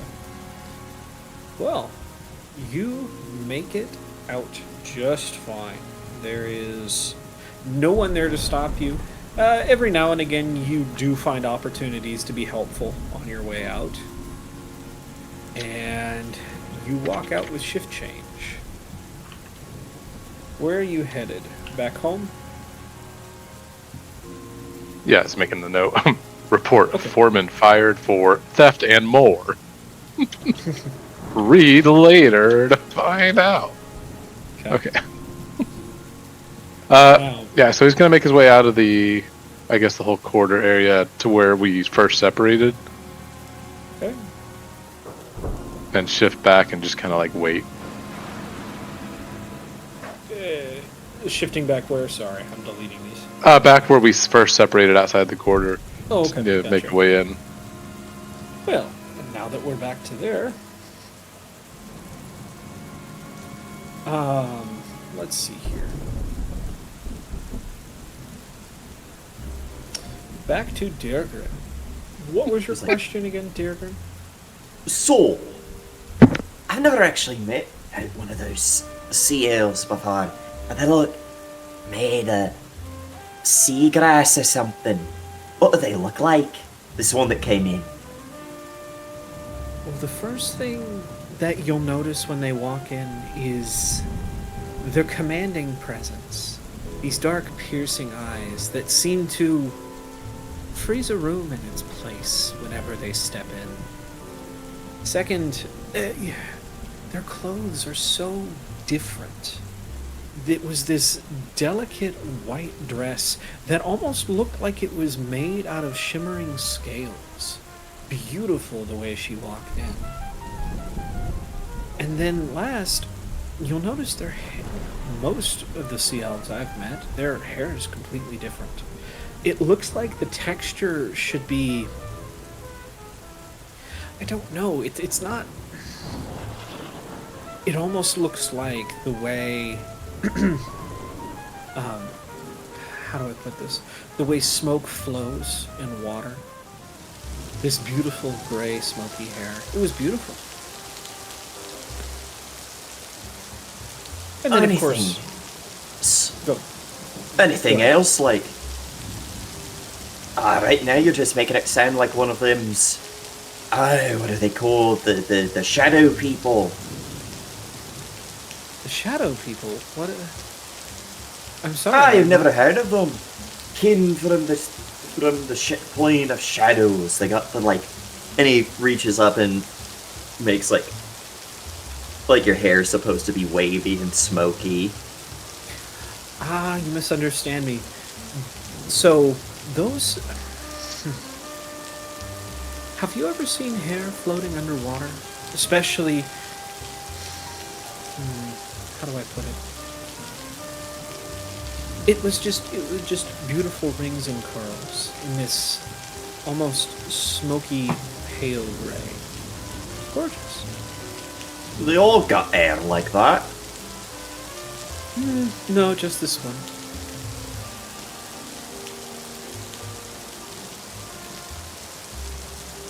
I'm sorry, we were discussing wax.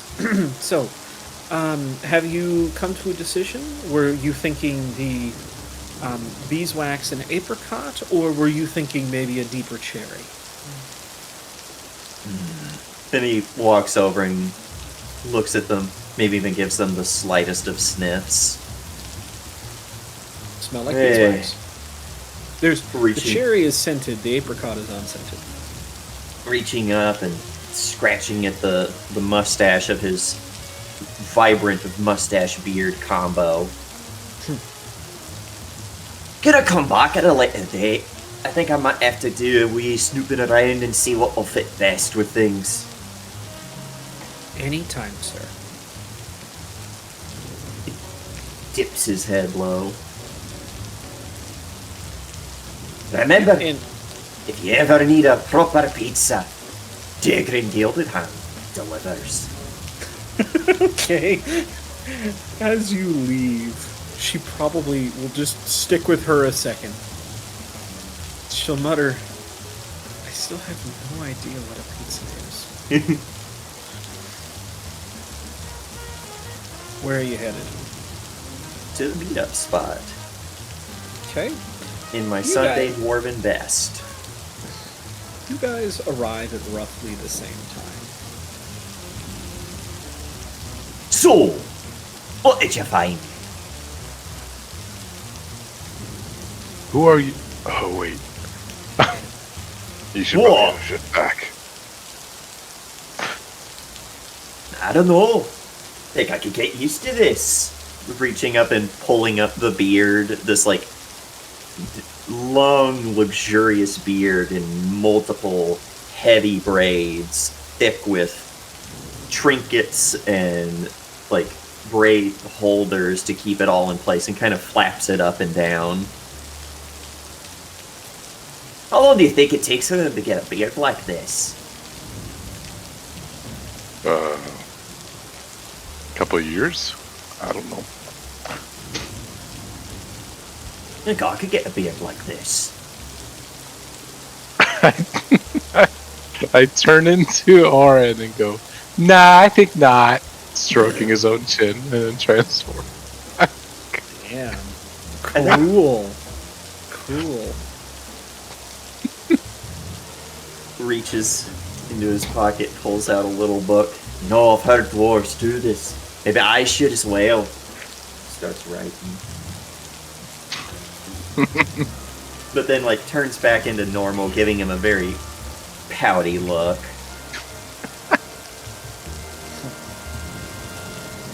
Well, what did you find? Not much except this report of a foreman getting fired for theft. Thought maybe it might be interesting if we didn't find anything else, maybe he might know something. Did you get a name or description of the foreman? I'm assuming the paperwork has his name on it, but just his name. Oh, yeah, do you, like, pull out the paperwork? Yeah, I pull it out. Like, I pulled it out. Yeah, Oren's eyes go a little wide. He's like, It's not. You know they're gonna know that's missing now. It's a disciplinary paperwork for someone getting fired. It's not going to be like oh no, we've had diamonds stolen. It could have just blown off a desk for all they know. You never know. Bureaucrats. So what did you find?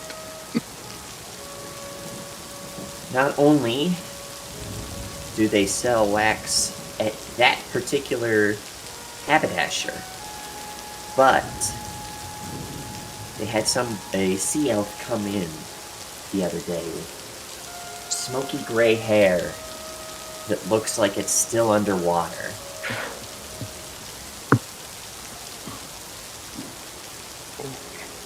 for reference, that does not match the ambassador, does it?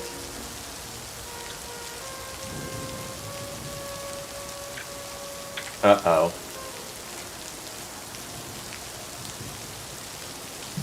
I don't know. He blacked out his screen. Something bad's happening. Unblocks the is screen. that He a looks like a walk in sea front elf. Have cosplay. No. I mean, you guys have access to all of these books of people, don't you? True, but Yeah. I wanted to make sure that it's like... That's what she's I mean, supposed to Nadia look like, does and have smoky not gray what hair the- that looks like it's still underwater. not what the AI decided it needed to look like. You know what I mean? Hello, Tyler. I mean, I was only looking at a picture as I described this. But, Alright. Sorry, I was just like, well, I mean, part of me was like, they wouldn't get this. Oh, well, okay. Good job. well, we've been, like, around her before. Well, yeah, but I wasn't relying on... Yeah, I was relying on the character. I was relying on the player, not the character. There you go. So, sounds like it might be Nadia. However, And he turns into Alex. If anyone can do this, well, who's to say that it was actually her? Yeah, I mean, I if don't he's know. gonna make you, if he's gonna give you guys this kind of stuff, Yeah, I don't know how common it is for people to have this. But yeah, exactly. The things you don't know could fill a barrel. the things I don't know could fill a barrel, several barrels actually, probably the entire ocean. That's not impressive. Yeah, but it's if he's gonna make fun of Aaron as Aaron, he's gonna make fun of him as him. True.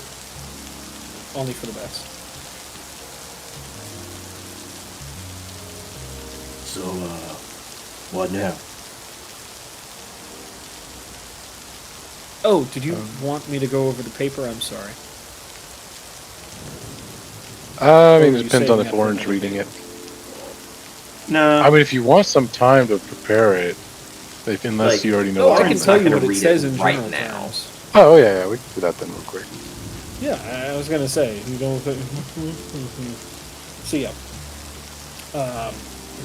So, the man's name on this termination notice is Furco Finlay. I'm sorry, if Dargrim was going to say it, Furco Furco. Finlay. Ergo Finlay. I'm sorry, it's Furco Finlay. It's fur coat, like my fur coats. I've only got like 2. You can chill. My daddy doesn't love me as much as yours. He's only got me 2.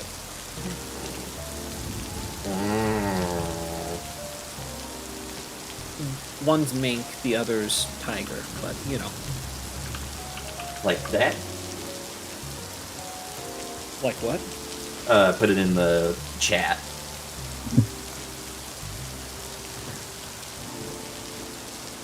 Uh,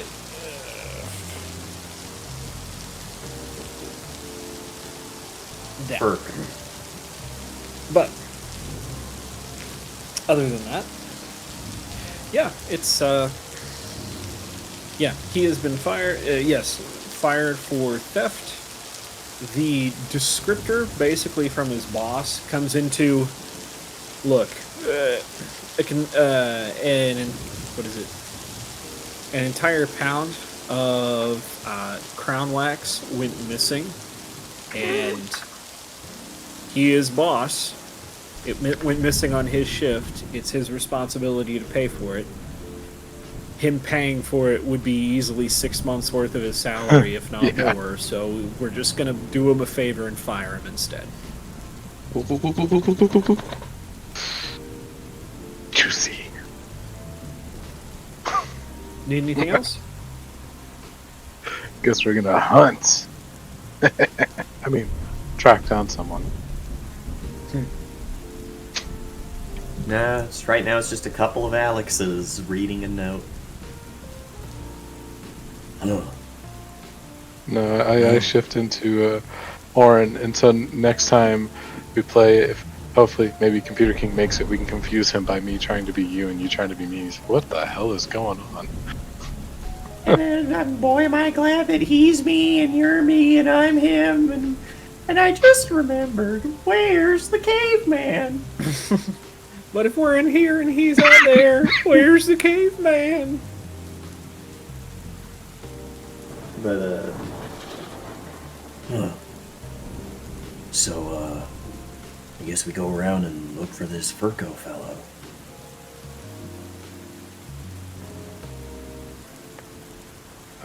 Yeah, probably a good idea. Okay, if you guys want to go find him, that's fine. I will let you know. You guys can find him. I'm not going to make you guys run all the way around to find this guy. But what are you trying to get from him? Because he'll tell you, I don't know what to tell you. It went missing on my shift. That's it. just basic stuff, like Arin would ask. Was there anything suspicious in like the couple days leading up to it? The time and day of it. Yeah, like when was your shift? Let's see how he rolls on his recall checks. You don't remember when you got fired? Wow. That would be fun. That might be even a better plot line than what we have. What do you No, I don't remember being fired. They go, look, he's got short-term memory loss, so he just comes into work every day even though he's been fired, and we just, let him do what he thinks is work. He doesn't get paid. He hasn't been paid in years. We're just letting him do his thing. God. No, so he does remember a couple of days before things went sideways. He does remember someone trying to get in to the he does remember someone trying to get. When he says get in, yeah, they dressed up like one of us and tried it to work. Funny thing is, though, after about halfway into shift, people realized they had no idea who this person was. So we took care of the problem. Did you kill him? God, no. No. We handed him over to security and let them figure it out. Oh. Man, you can't just say you took care of the problem like that. It really sounded like you murdered him and put him in a crate. Sorry, but, I mean, what can I say? These stupid Mormons, you know? They just do whatever they want to. What's a Mormon? Not sure what they wanted, but a couple days later I was fired. Oh, it's the Sea Elves. Okay. See, the damn thing of it was, though, we did a full inventory the night that person got walked out. We had everything. It wasn't until 2 days later that we found anything missing. Was it something missing from that would have been from that night? Or was it something that went missing from another? No, we inventoried it that night. So whoever stole it wasn't them.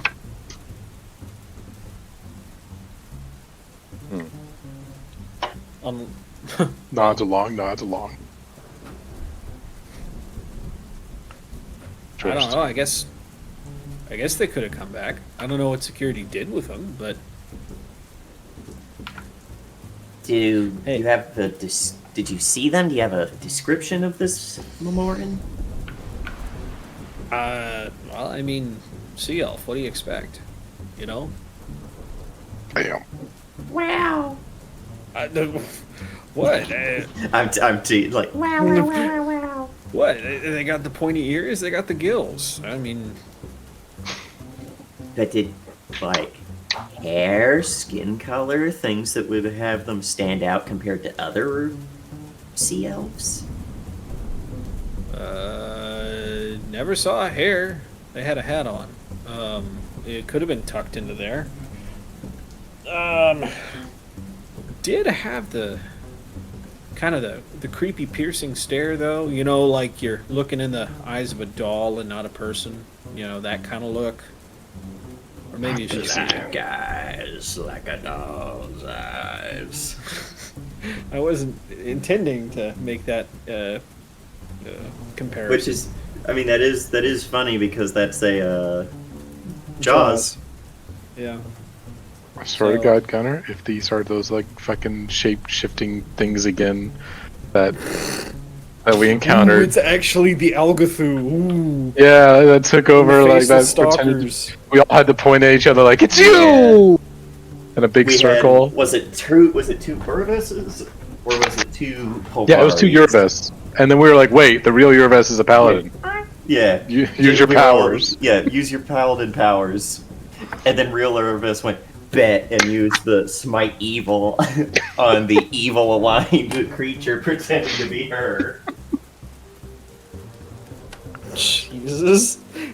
And that's when we went, oh wait, Urvis fucking mulches people in combat. What the fuck? You guys you guys make it sound like it wasn't a good time. I Oh, have it was a great. good time. Urvis might be the most powerful character I've had on this channel. Uraves was like the personification of like those orange wood chippers you see towed behind like utility vehicles. It was either her or Faro, who is also a Pathfinder character, who I will never not find funny.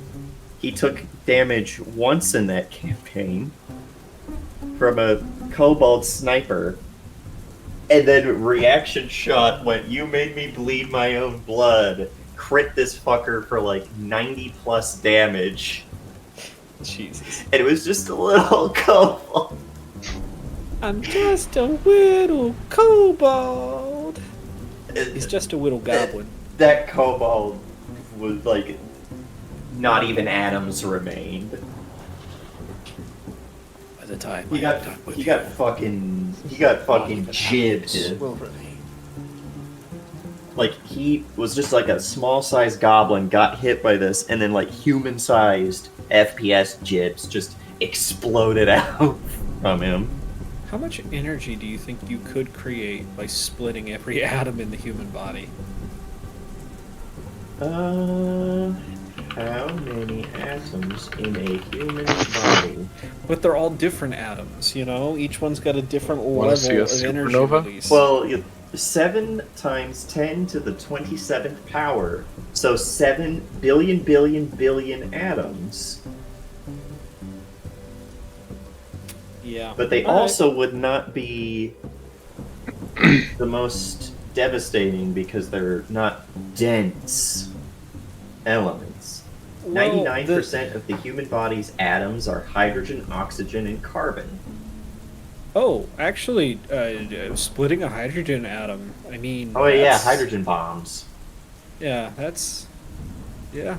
Anyway. So what you're saying is we are all at the same time hydrogen baby, or hydrogen bomb and coughing baby. correct.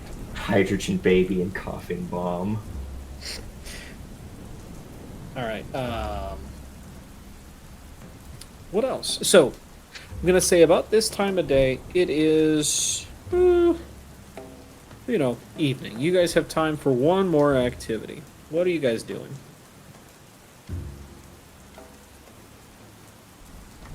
I don't know. You got any ideas?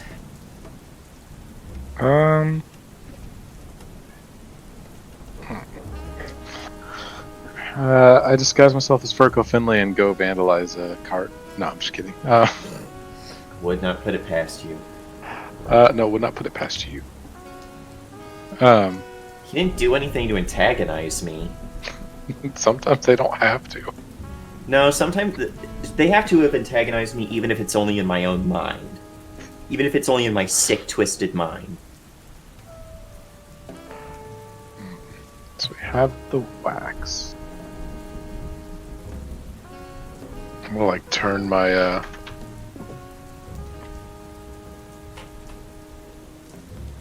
freaking screen into a what's that investigative game that we kick? You can like kick a door open and knock the person out. Shadow of Doubt? Yeah, like, I'm gonna have a Shadow of Doubt note screen here in a Yeah. bit. I know what you're talking about.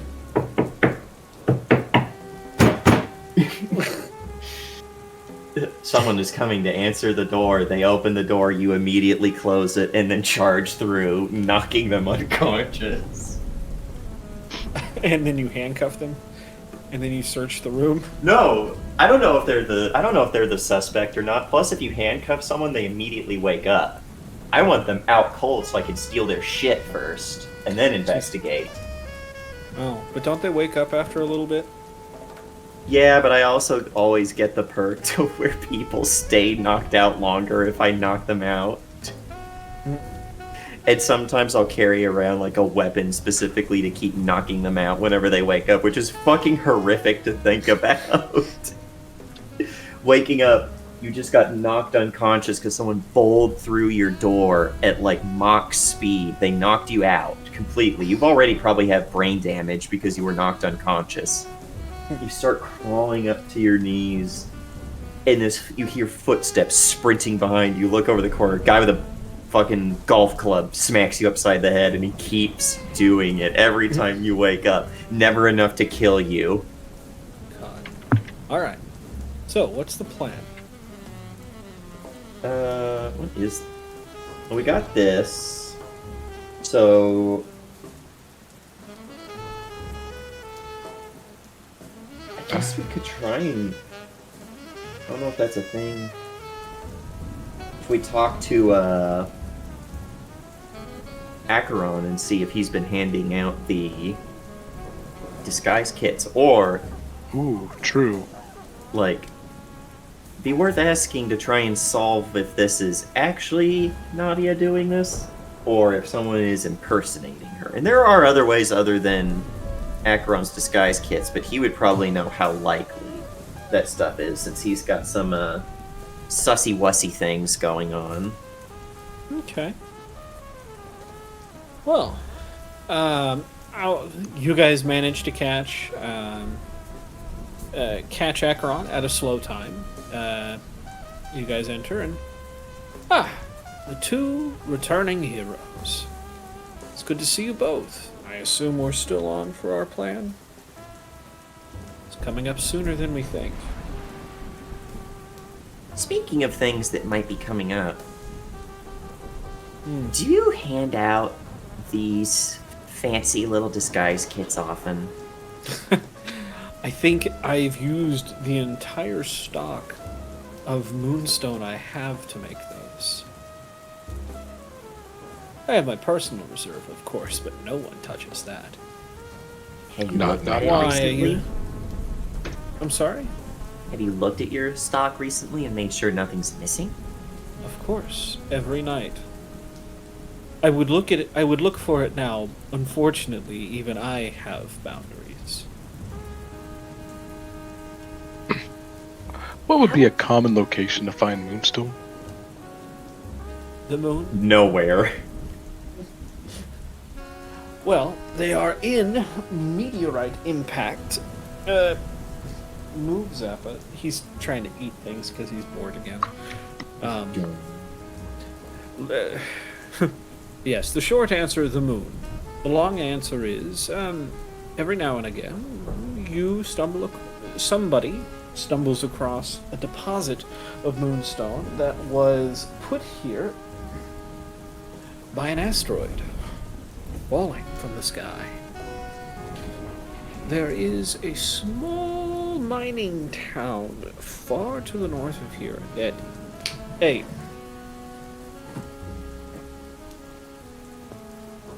He's trying to chew on cables again. There is a small mining town far to the north of here that does have a reliable supply of moonstone. I've asked where they get it, but they don't tell me.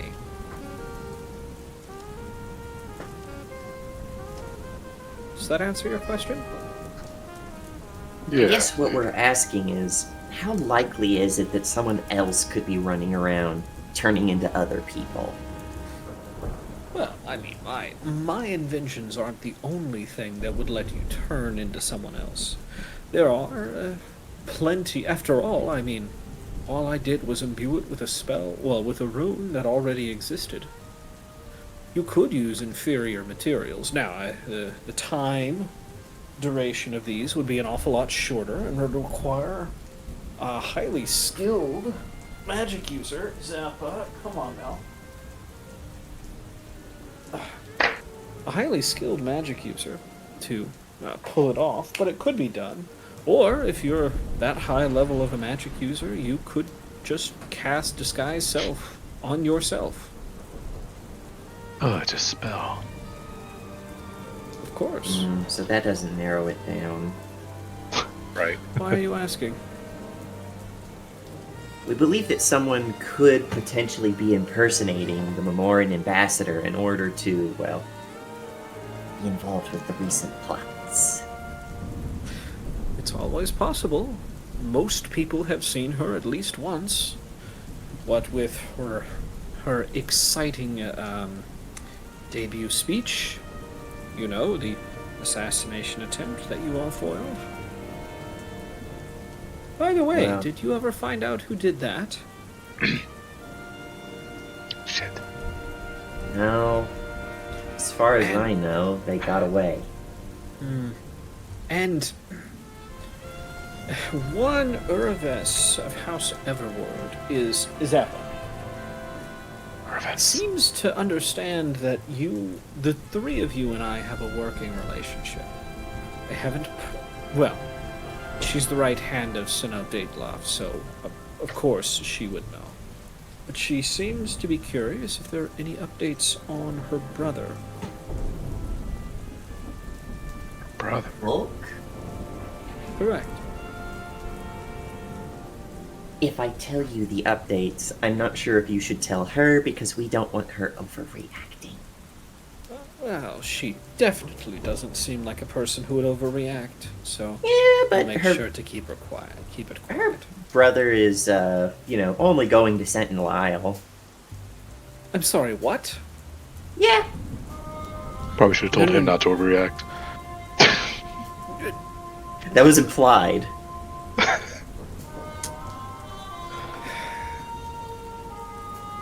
Shit. Speaking of, do you have something to protect us from the stuff on Sentinel Isle? From the Yeah, ick. just in case we need to maybe go there. Shit.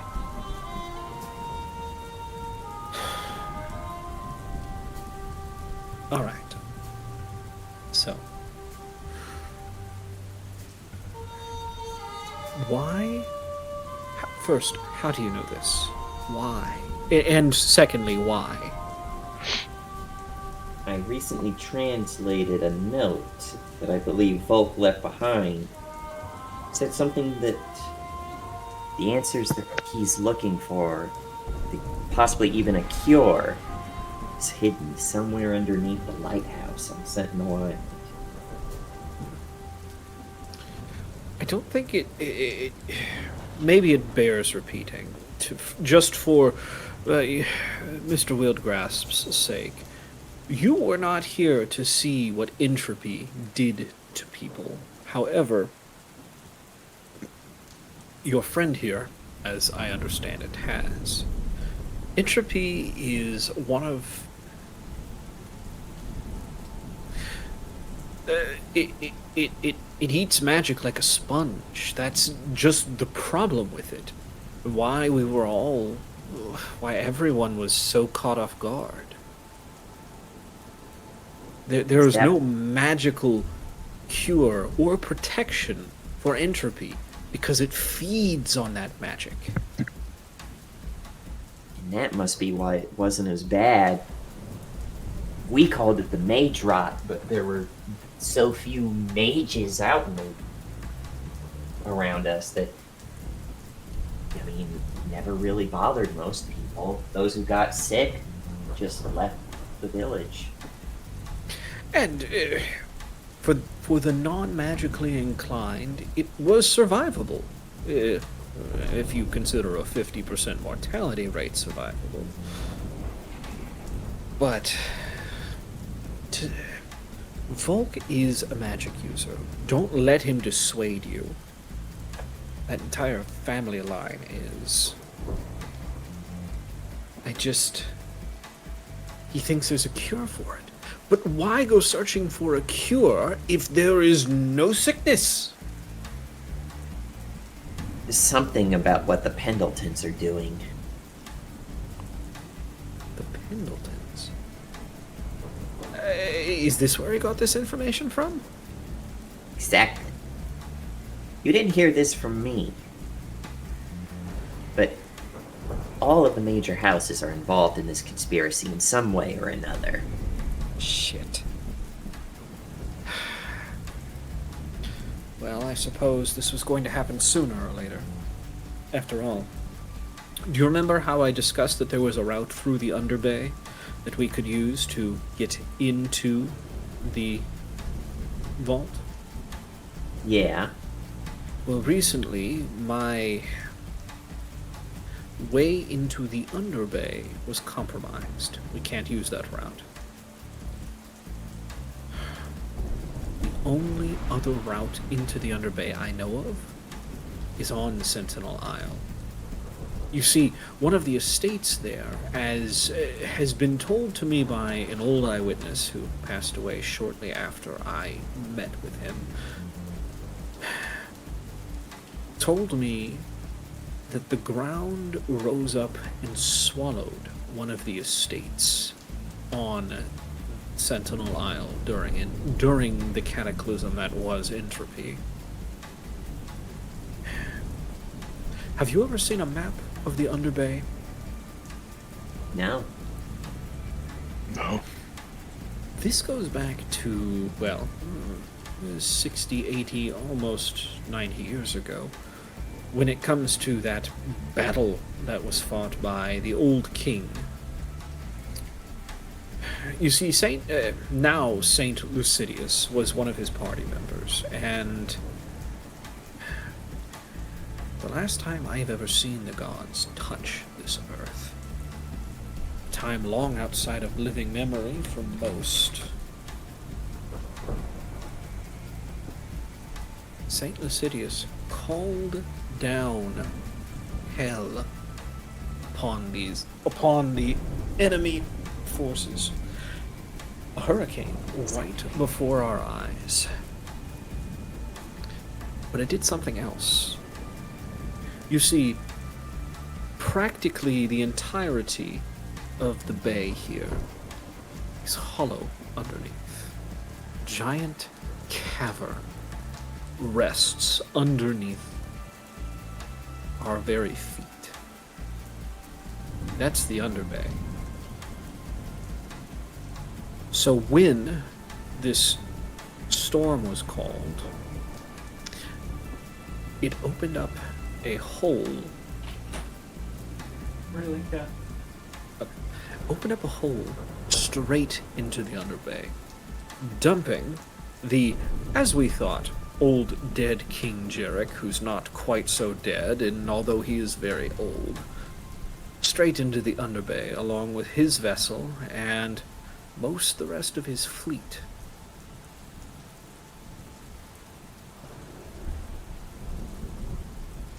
This event has created instability underneath there, and, well, every now and again some sinkholes happen to open up. This was my route through, was a sinkhole.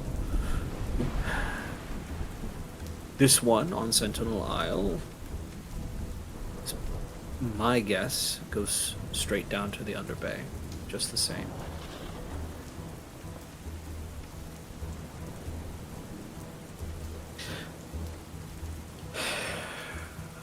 I guess I don't have a choice, do I? If we want to pull this off, save the king, we're going to have to find a way to get across get into Sentinel Isle, and then down into the underbay. And then, of course, there's this whole issue with Volk.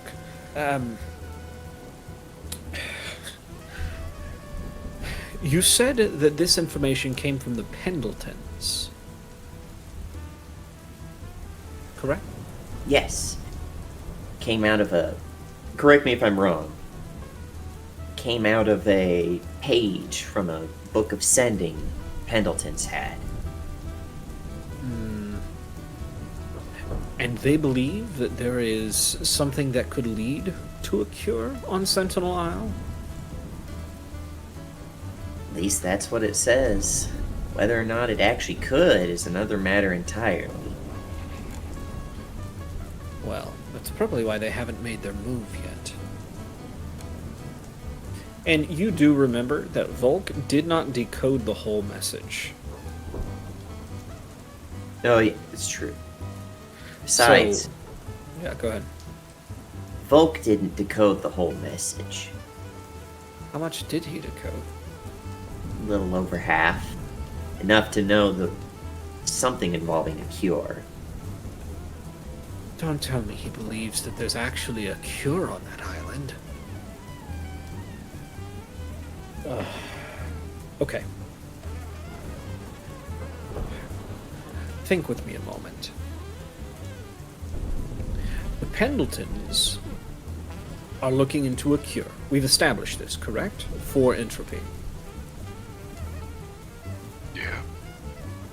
Now, as much as I would like to believe they're doing this out of the goodness of their heart, you know, to make sure something like this never happens again, do you know what I think they're trying to do? Make a cure and sell it? Well, there's no market. You can't cure something that's already gone. That would be You like, don't. you know... You don't think.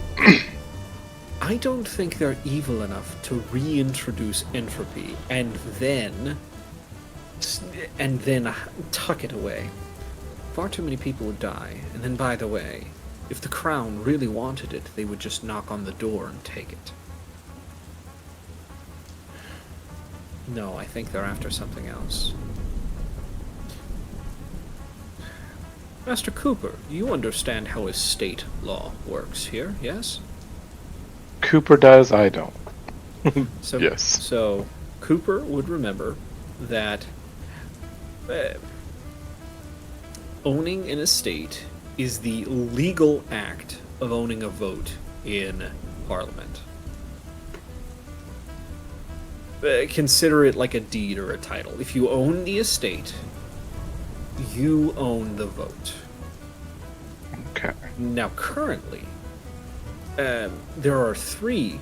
Now, there were 4. Who knows if they would count the one that got turned into a sinkhole one anymore. But there are at least 3 estates sitting on the island. If we take a look at, let's see here, I don't have it right now. But Pendleton owns a certain number of estates. Let me take a look here in the detail map. 1, 2, 3, 4, 5, 6, 7 estates. The others, Beaumont, Gray, Ravencroft, and Beaumont, Gray, Ravencroft, and the 4th one.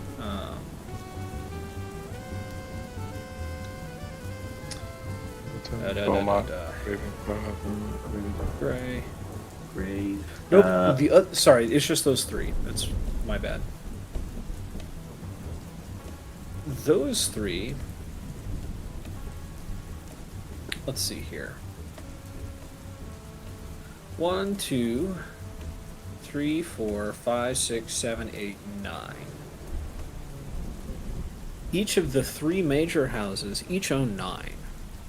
Now, if the Pendletons were able to freely move about Sentinel Isle while everybody else had to stay out because of the plague, they could claim 3 estates for themselves, which means they would go from 7 to 10.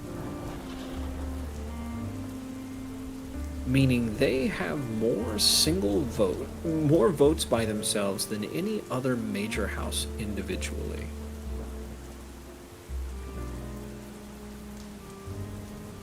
I'm just saying, there's 3 party members and 3 estates. Let's get that cure so we can have the estates. Sorry. Oh, well, you're a Cooper, so that means the Cooper family. You're not supposed to tell the others that. But anyway, you understand how estate law works, don't you, Mr. Cooper? Yeah. They go in, they claim the 3 estates for themselves, and sit as the single largest power in Parliament. 10 votes on its own? That's enough to tip the scales of any vote, even if the other 3 choose not to vote with you.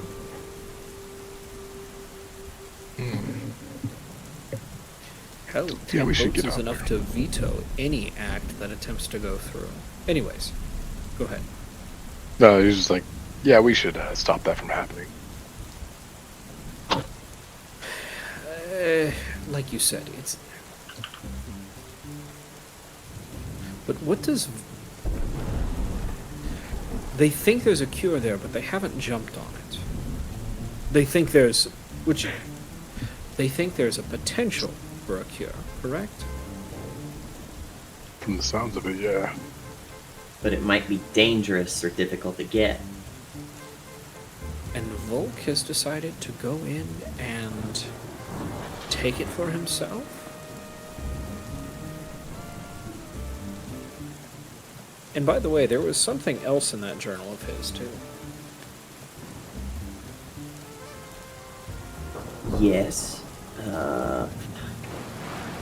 need to reorganize my fucking notes. Maybe I have it. It should be in Actually, letters notes. notes as well. Yeah, I haven't Yeah. found it. Was it the bastard Be had in the the answer right under our challenge. noses? Could be the underneath Sentinel Island Lighthouse. Could be the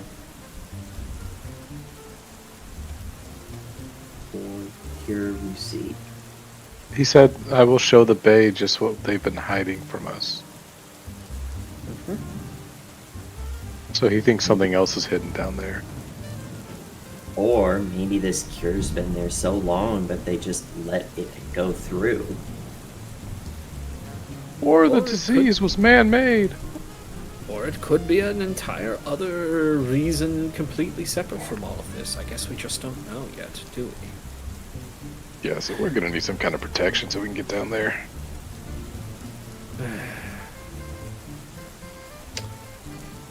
Let me think here.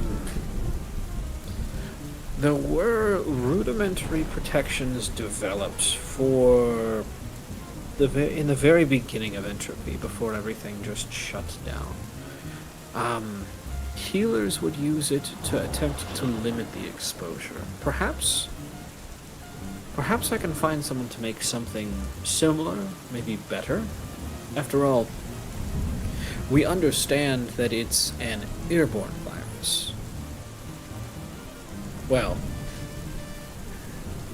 among other things, bioaerosol, I think is the word I've heard used before. So that means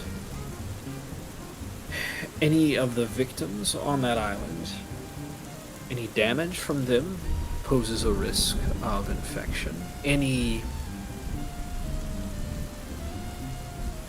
breathing in the air around them poses a potential source. Even vulnerable tissues like your sinuses or your eyes could allow transmission. Boy, it would suck if you needed to breathe. Flashback to Mira's game. Yeah, this I would guess suck you're- if I had blood. Yes, I know it would suck if you had blood. Let me think here. Okay. I will have a friend in town. What's her name? My dwarven friend, what's her name? Oh. Ingram? Thank you. You know her as well? Ingram Satai. If anybody has blueprints for this, if anybody has blueprints for those, I think she would.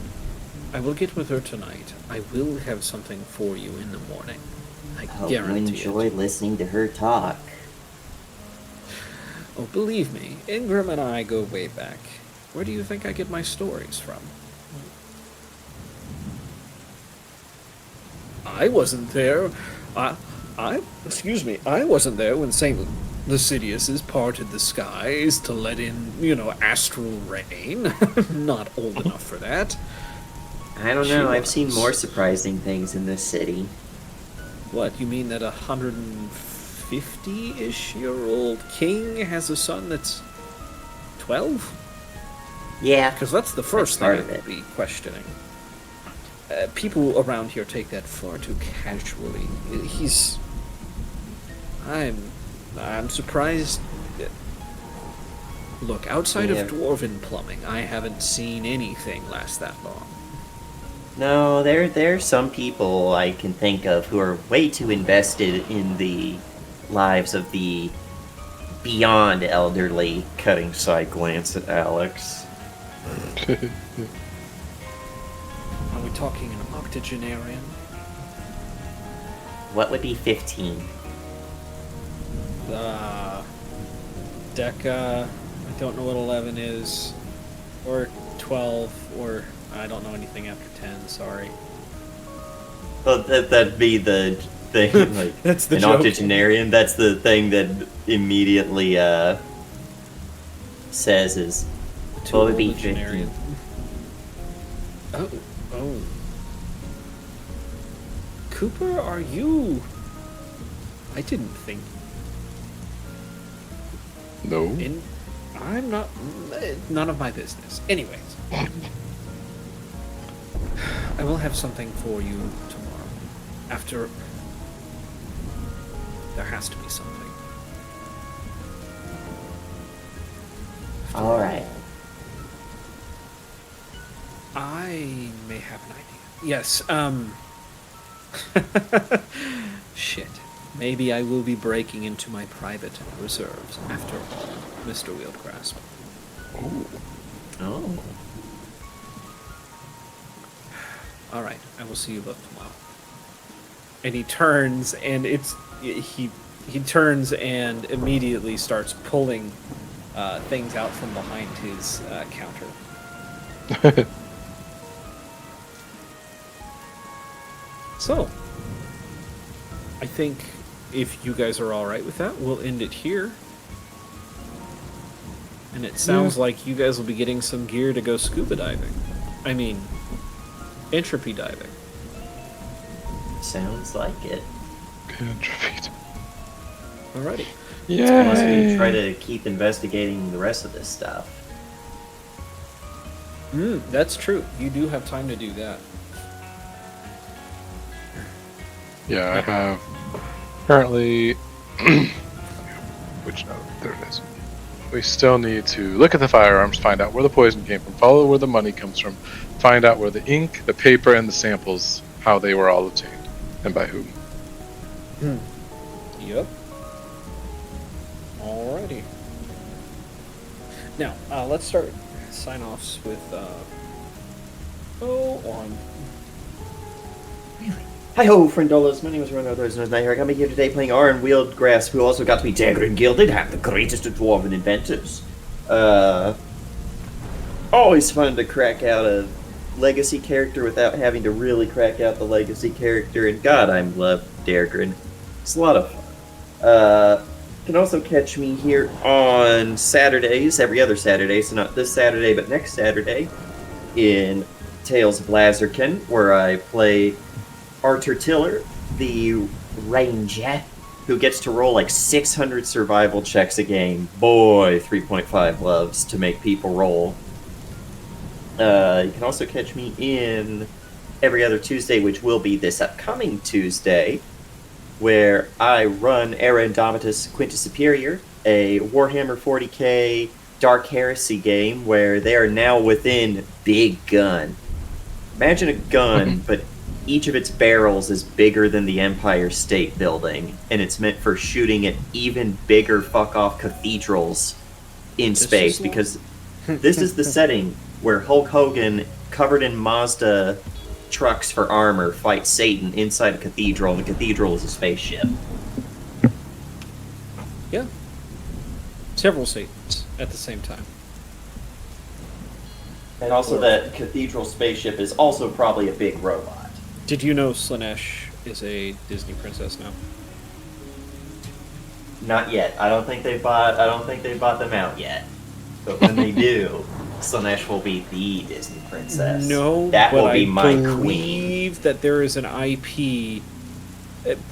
Someone is working on a 40k IP that is owned by Disney. Oh my god. Well, that is a queen I can get behind. Yes, Queen Slay. We are here for women's wrongs. It is not that you can make Slanesh better. It is that he can make you worse. I'm That sorry. is I it don't for me. believe in fixing people. I do, however, think they can make me much worse. Exactly. Perfect.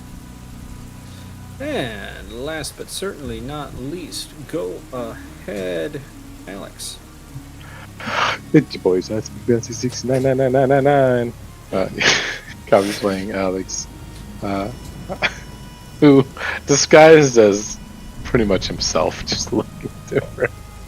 to sneak in and steal a disciplinary paper from a desk and put in 8 hours of hard labor. But you know, the good stuff. God. Yeah, it's we're gonna go to Sentinel Island. Gotta find out some secrets, and I'm gonna become a lord. I don't know. We can get 3 estates out of this if we play this right. Okay, Cooper can rise up. Yeah, that is the only game I'm in right now. So you can't catch me anywhere except here next Wednesday. Alrighty. That's me. All right, and it brings it back to me. But before we do that, a small scene.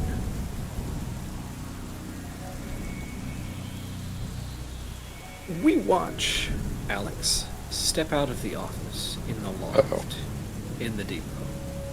Uh-oh. The camera pans over to an inconspicuous grandfather clock. We hear a voice. It seems you were right, ma'am. Well, of course. You think a Cooper can just walk into a room without me noticing? How'd you know it was a Cooper? He even went right for it. Do you think it'll help them to find out who I believe? It's the information they need to be on the right track. I can't point the finger at anybody, because I myself have been kept out of the loop. However, I have faith that they will find the people responsible. I've been a friend of the Crown far too long to let my reputation get sullied by the likes of, well, you know who. Of course, Miss Beaumont. And we're going to end it there. Hello, my name's Cyrus Smith. Today you caught me running Seafoam Bay. And yes, Babita Beaumont is the person that Alex ran into, and he did not roll high enough to remember that that's who that was. I actually think on the name of the picture, it gives her name, if I remember right. I don't think it did actually. I think it was just the picture, unless I might have missed it. To be fair. Maybe? Yeah, it's blank for me. Oh, really? Yep. Oh, it is, yeah. Okay. So it's just a picture. Anyway. Yep. So, yeah, you guys can catch me on Tuesdays, and you can catch me here. Other than that, well, let's get out of here on a... Well, nobody died this week, did they? What are we RIP'ing? R.I.P. Furco's job? No, R.I.P. R.I.P. No. Furco's job! R.I.P. the Pendleton toilet. Or the Beaumont toilet. Okay, fine. R.I.P. whatever you R.I.P. Beaumont toilet. Sorry. want. Bye.